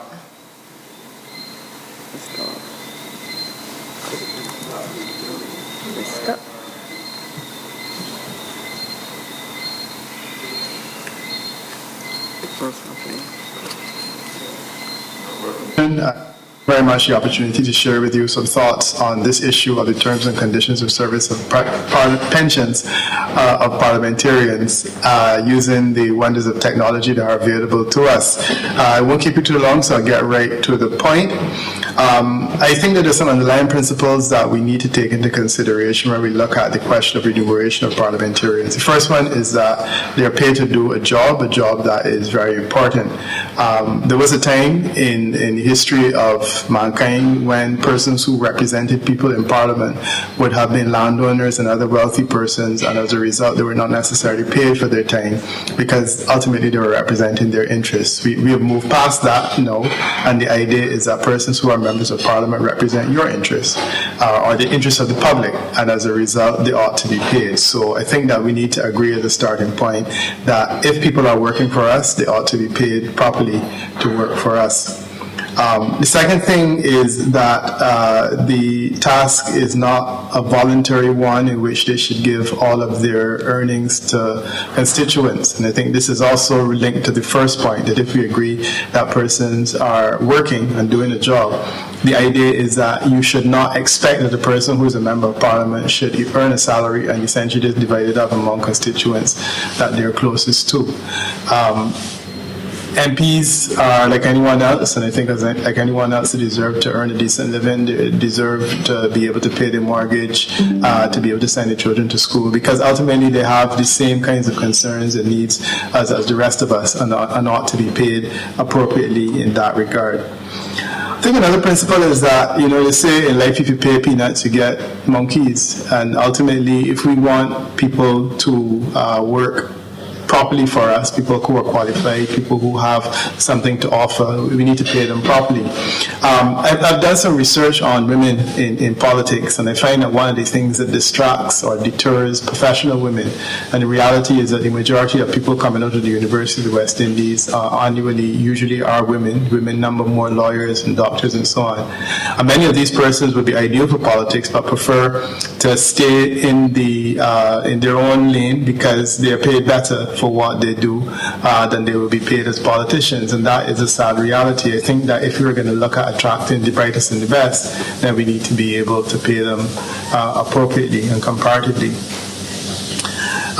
Whether persons are MPs or ministers, they guide the award of major investments and spending. And they're somewhat like judges in that if a person is able to influence a person who is an MP or a minister, ultimately you essentially create the basis for corruption. I do feel that we need to pay people well enough to ensure that they cannot be easily bought. I appreciate that there are limitations to this, but ultimately this is a principle I think that we also ought to observe. Another principle is that salaries ought to be comparable to senior management in either the private sector or government, one or the other, or even both. This is something that requires assessment, where you can do a survey of the salaries and wages of persons in senior management to see how this can be done. There is a misconception that can easily be considered where there are so many persons who work and are paid from the public purse that are paid so much better than prime ministers. So the head of the Tourism Authority in Barbados is paid better than the prime minister. The central bank governor is paid better than the prime minister. The principal of UWI, the head of the Caribbean Development Bank, the CARICOM Secretary General, these types of people are ultimately paid by the public purse. They're paid far better than the prime minister is paid. And I think that in terms of looking at not only them, but persons at ministerial level, that is something that ought to be given consideration. If we look at what ministers are paid compared to what, let's say, someone like a senior lecturer at the University of West Indies is paid, is comparable. And I think that this is the kind of analysis that needs to be done on an ongoing basis. I have a problem with the fact that we have a situation in Barbados where MPs and essentially parliamentarians set their own salaries. I appreciate that the point that Erskine Sanford always made, that politicians are the highest form of public servant, and as a result, if you increase public servant salaries, you ought to increase parliamentarian salaries, is a reasonable one. I don't have a difficulty with it, but I do feel it offends natural justice that you have persons setting their own salaries and wages, because ultimately you have individuals being judges in their own cause. I think that we can do better, and as a result, I will make a suggestion shortly where that is concerned. The entirety of MPs' work is something that we also need to consider. Basically, MPs versus ministers. Ministers are not paid twice, even though the reality is that a lot of times they do the constituents' work as well as the ministerial work. And I'm not suggesting that they should be paid twice, but I do think that the idea of staffing, and I said this in the last contribution, ought to reflect the fact that from time to time, persons may have to have constituency staff to support that work, and then also staffing at the level of the ministerial office, and I think that that can help in that regard. So The most important issue then is how do you consider all of these principles in terms of getting the Parliamentary Reform Commission to consider an alternative mechanism for determining salaries and wages. My personal feeling is that there ought to be a Parliamentary Review Salaries and Wages Commission, or some type of title that reflects the fact you have a permanent commission to review salaries and wages and to make concrete recommendations. This is the type of approach that's taken in the United Kingdom, and I'm not saying we need to carbon copy it, but certainly think we need to.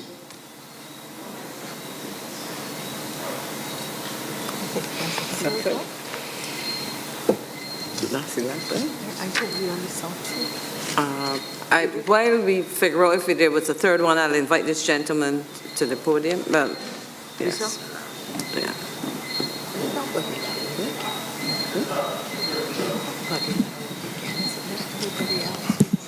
Thank you, Chair and members of the committee.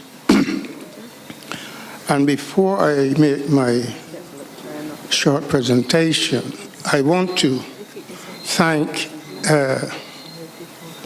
Mr. Lashley and Mr. Greenwich for their contribution to tonight's debate. And I want to put what I am saying in writing to the committee, but just to highlight the importance of it. Barbadians need to prepare ourselves, and that is why this committee is so very important. It is not a coincidence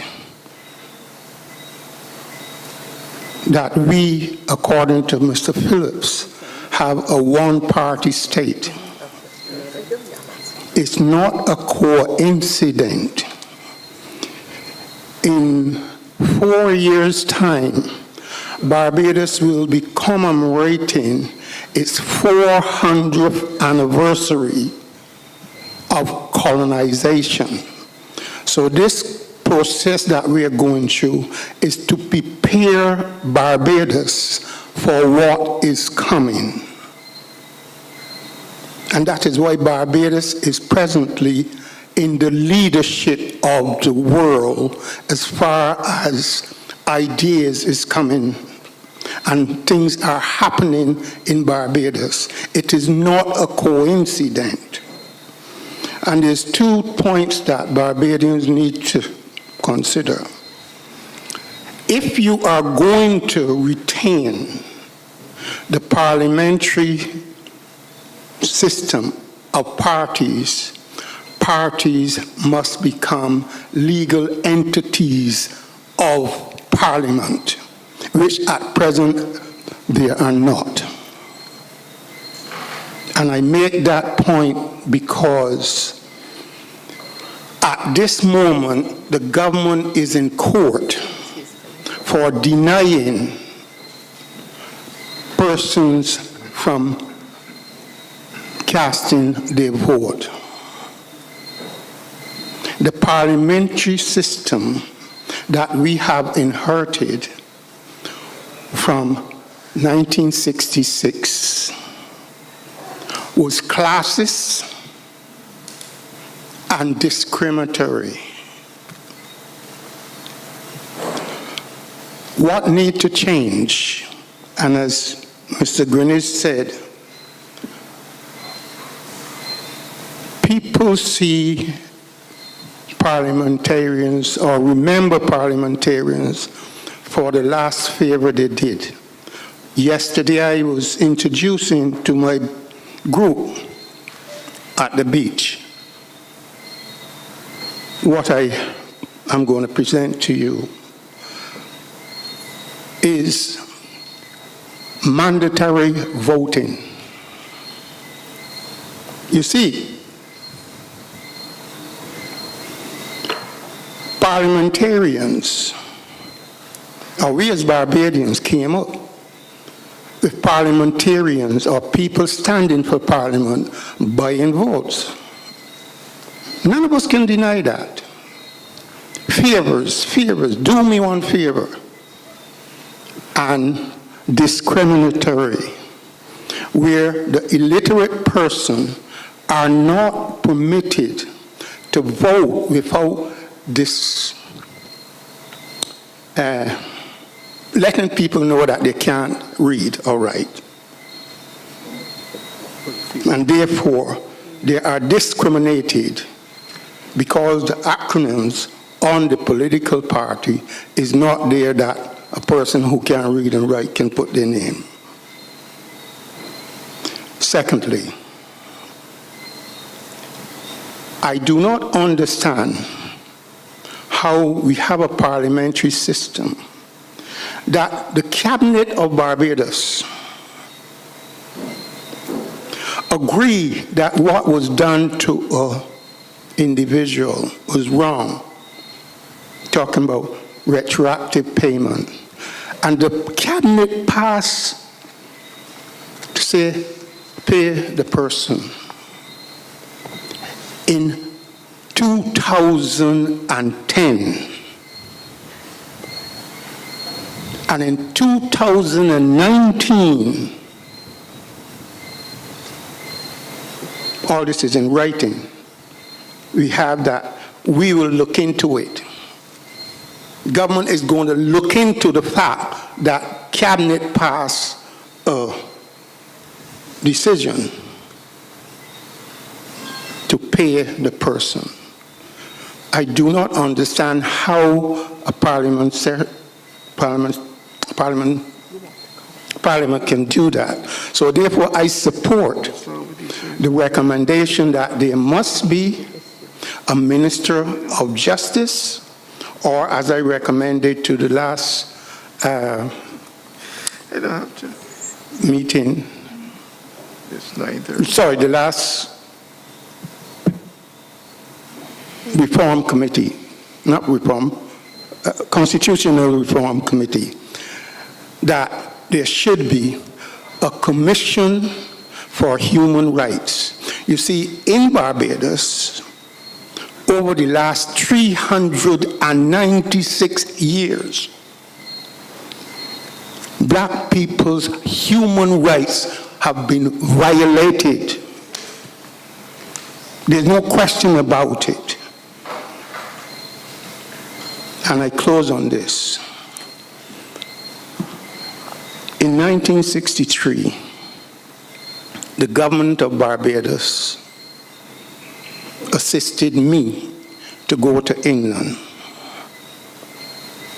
The government of Barbados would have known the racism that I was going to face in Barbados, in England.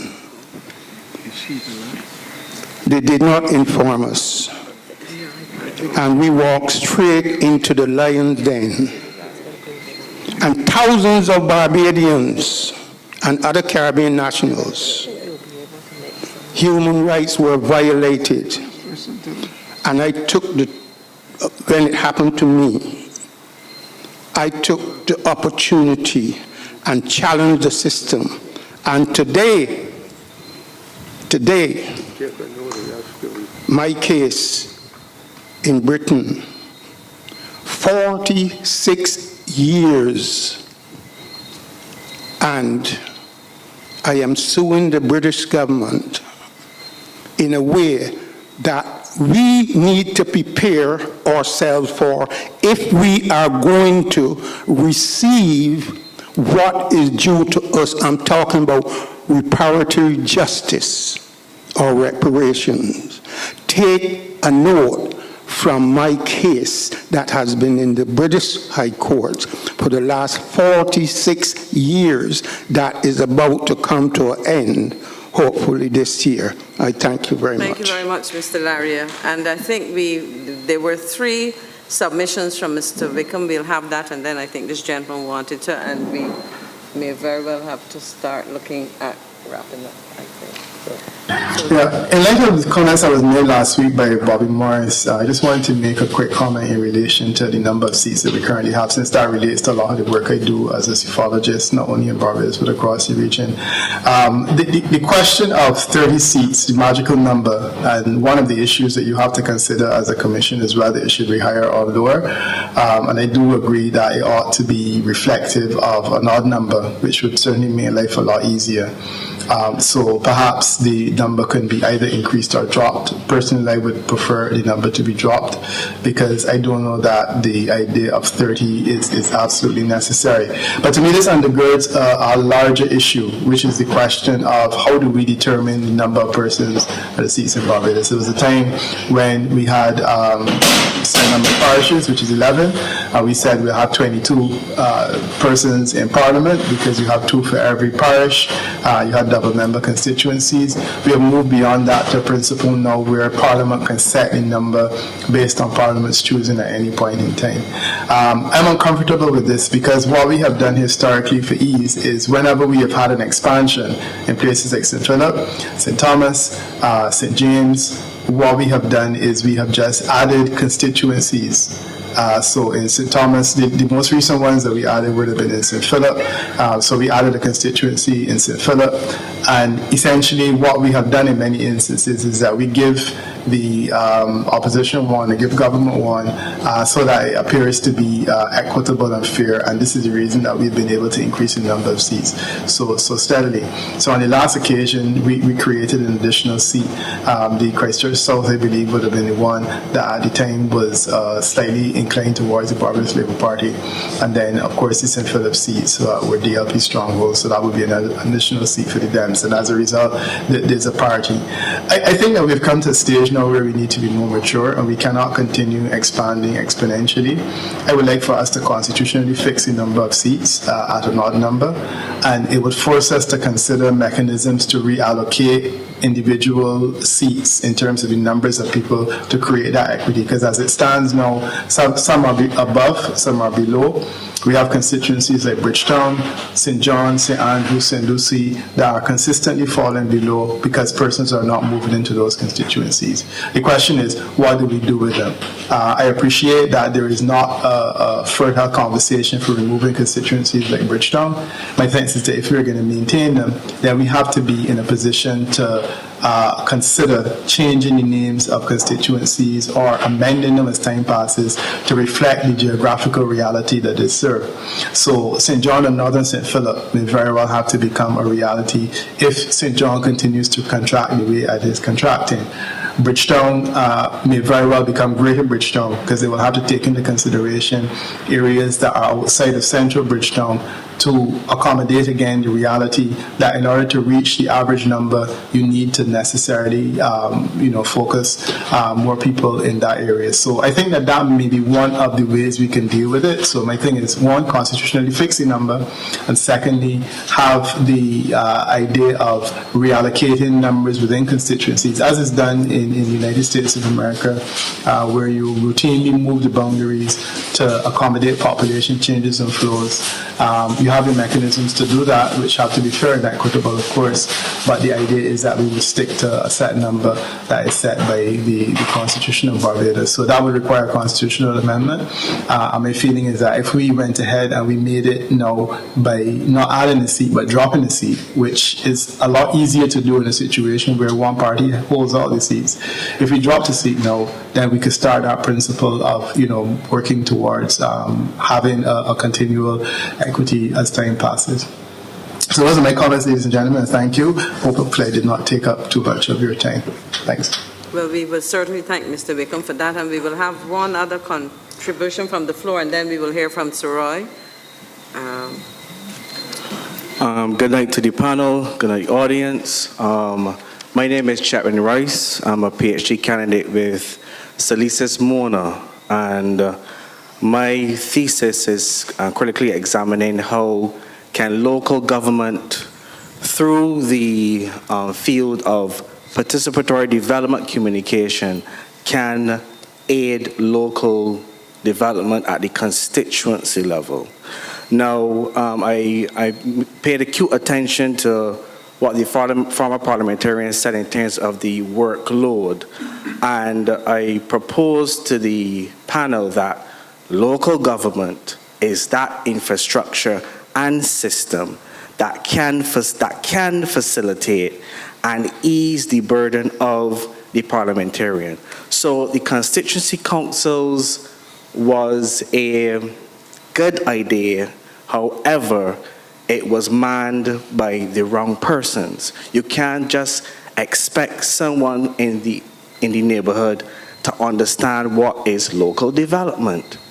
So that was the misconception. That was one of the errors made, where you just take almost anybody and place on the council. And I have done a critical analysis of the Thorne Commission's report. And based from that document,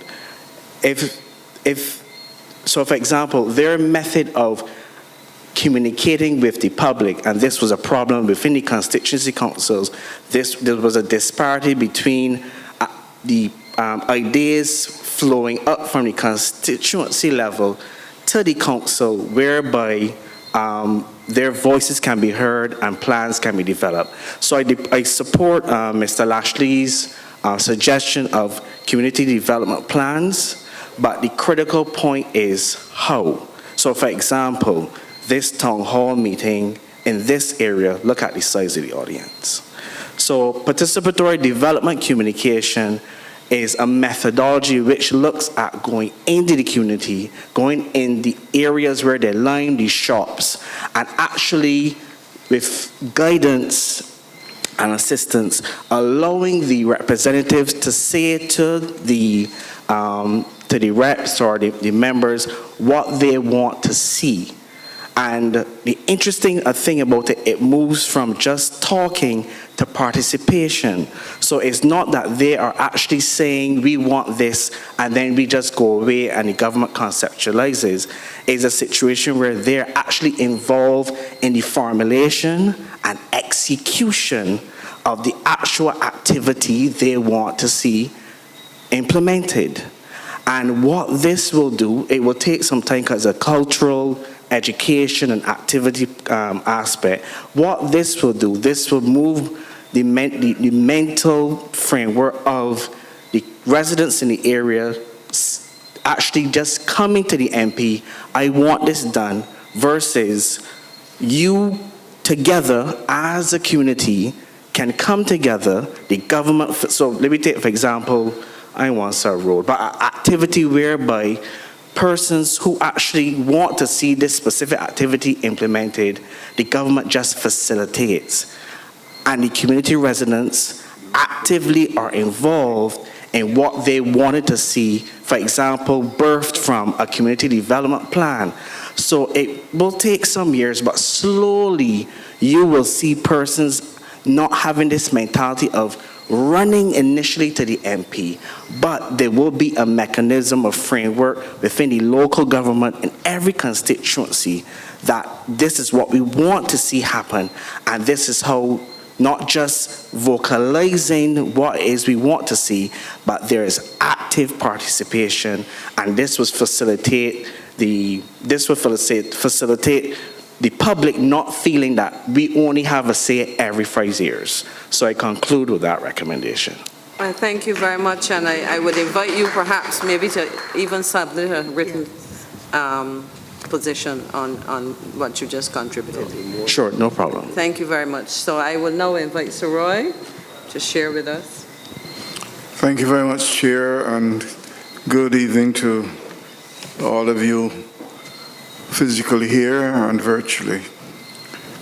My task was supposed to be a standby to assist my two friends, Stephen and Cappy, in the event that they had got too modest and did not want to be as openly expressive of the interests and concerns of parliamentarians as there have been. I would like to say words to you, but I believe I would be stealing from Ambassador Thompson if I did that, because she has the last word, and I would not take too much in terms of speaking about what you were referring to.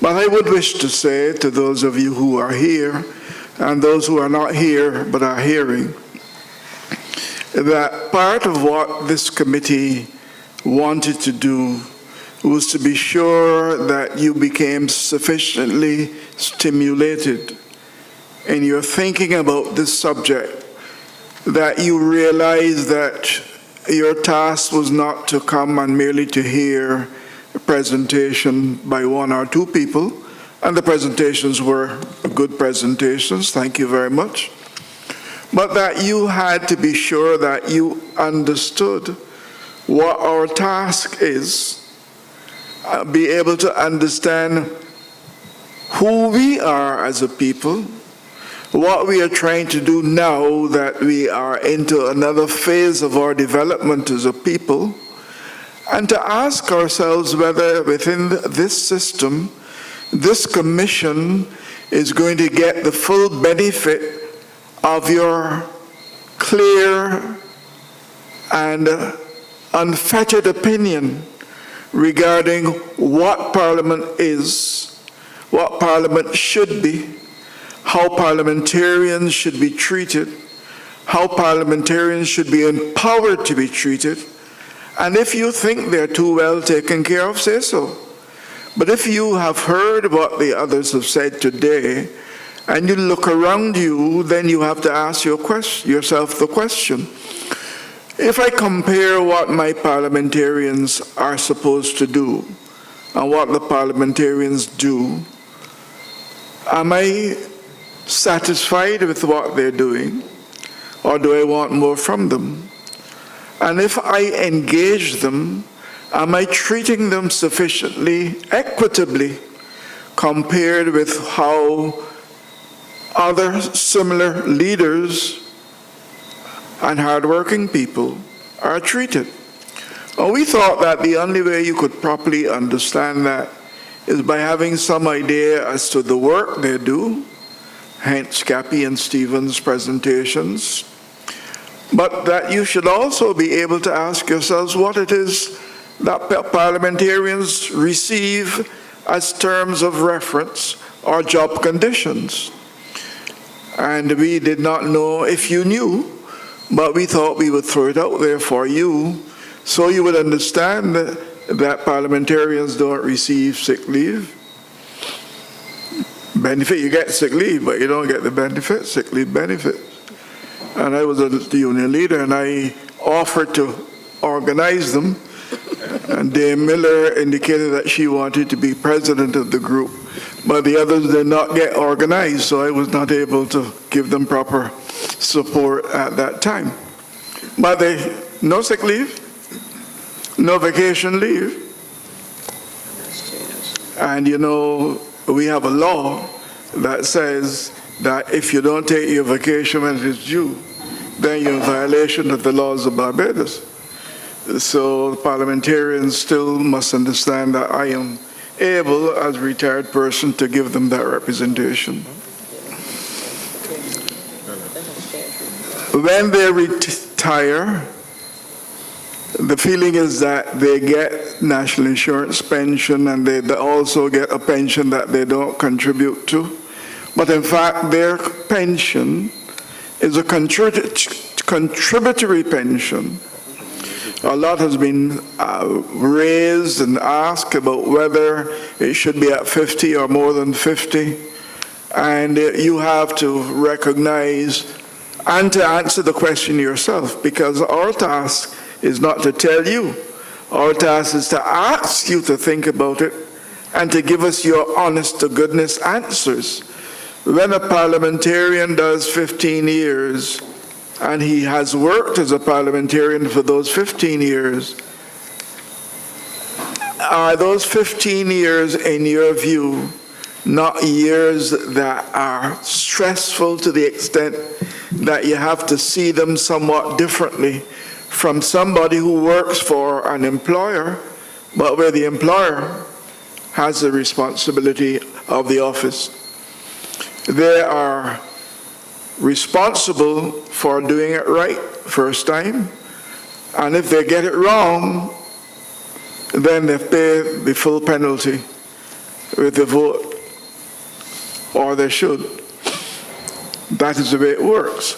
So the question that we have to ask ourselves is, given the stressful nature of the job, given the conditions of the job, given the fact that what you thought were benefits are benefits that people dream about but that parliamentarians don't get, is it not worth your considering what you yourself would want if you had the opportunity, as you have now, to put on the table a list of the wage levels or salary levels, a list of the conditions that are required that you would like to put there, and you might want to put in a duty-free car, but nobody's asking for that, as I see, but the public thinks that there is that. And they think the same thing about trade union leaders, by the way, but that nobody who serves in these jobs is able to come and tell the public the truth, because it looks as though you're blowing your own trumpet. So the parliamentarian isn't going to tell you that as a backbencher, he or she gets less than $6,000 a month. The parliamentarian who is a minister isn't going to tell you that he gets just about what a permanent secretary gets, except that the permanent secretary doesn't have constituents for whom he has to be father, godfather, and surrogate father. Nor do you fully understand that our leader of the country, though you might say that the leader gets an awful lot of money, the leader of the country does not get $300,000 a year. But that's the leader of the country. And there are people who are playing sports in some areas for whom that is a sneeze. We don't want to put out figures out there to scare anybody or to believe that this commission is here to look at building salaries for anybody. But we think that if we are going to correct our parliamentary systems, and if we are going to make parliamentarians more answerable to the public, we have to make more demands on them than we do now in our commission's report. But we have to make sure that our report shows the shortfalls and the shortcomings that exist at the moment as we speak. And so we want it to be clear that you can only speak properly on the issue if you know the facts. A lot is said about senators as another example, but do you know that the person who serves as a senator gets an allowance of $1,500? You don't get a salary, you don't call it a salary. But what do you think the Senate does? And if it doesn't do what you want it to do, then you, as the public of Barbados, need to give us information that would make us recommend that the Senate does more of what you want.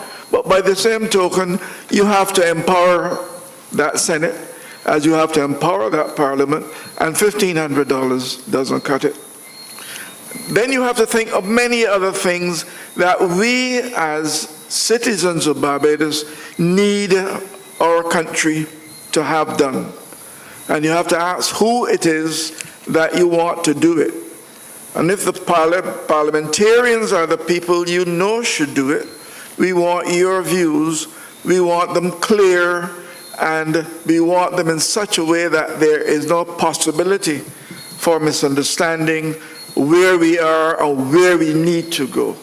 And that is why we thought in this session to ask two parliamentarians to come. We did not coach them, but as they kept speaking, I recognize that I did not have to tell you this or tell you that, because both of them spoke so lucidly about the shortcomings in our system as it comes to the way that as employers we treat our servants, and our parliamentarians, like other servers of the public, are our servants. but we have to treat those who serve us with the respect that is due to them. I think I should stop here because it is the time of day when you don't want to hear another sermon. Thank you so much, Sir Roy, for further clarifying the terms and conditions. And before I go to Ambassador Thompson for closing remarks, I just want to say to the 350 persons or so who are with us online, thank you very much. And I hope that we will continue to have the level of interest shown in these presentations. For our last two meetings, we had an average of 300 persons online, and in getting the statistics, we saw that since the previous two meetings, there were 7,525 views. So clearly, Barbadians at home, abroad, and others are following these discussions. And we commit to ensuring that we capture the comments and suggestions made online. And with those comments, over to you, Ambassador. Thank you so much, Madam Chair. Well, my task is easy. It is really just to say thank you to everyone, but before I do so, please may I recognize the Honorable Sandra Husbands, who joined us later as the evening progressed, as well as to recognize Khalil Kofdawala, who is a commissioner on the Constitutional Reform Commission. I'm aware too that Sir Christopher Blackman, the chairman of the CRC, is following the discussion online. So thank you very much for joining us. I want to speak first of all to our distinguished guest speakers. There was no debate this evening. There was a lot of convergence between the two parties, or the perspectives of the two parties, or the two former parliamentarians and ministers.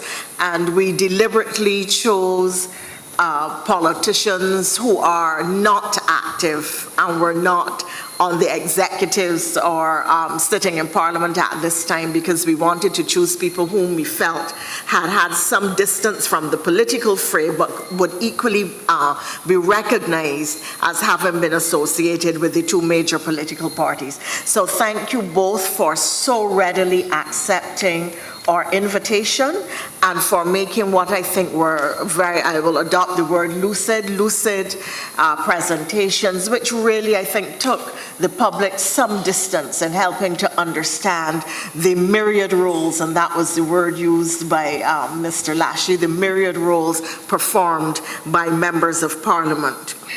Mr. Peter Wickham, political scientist, is currently out of the country, but was kind enough to indicate that he would intervene, and he did so via the technology. We are grateful that we had that capacity, and therefore we thank him for his comments. We would want to thank as well the school board and school staff for making the hall available and helping us with all of the facilities that you see this evening, and indeed with the setup. Our chair has already indicated that the online presence grew to 362 when last we checked, and 7,825 people having reviewed 7,825 views, so having reviewed the meetings, the last two town halls, which I think is indicative of an interest, and I want to thank all of you who took the time to come out here this evening. I know some of you are coming from some distance away. You are not all Filipinos, and therefore thank you for your presence. We urge your continued interest in this important national matter. I recognize that there are a couple faces in the audience who have been to every town hall meeting so far.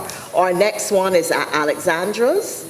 Alexandra's next week, Thursday at 7 p.m. You're going to say, what are we going to be discussing? Have we set it? We would advertise. So we are going to keep you a mystery and advertise starting tomorrow for the next town hall. But please note, next Thursday night at 7 o'clock at the Alexandra School, we go to the north. You know, we had our first meeting at the BWU. We went then to Foundation. We've come south, and now we are going north.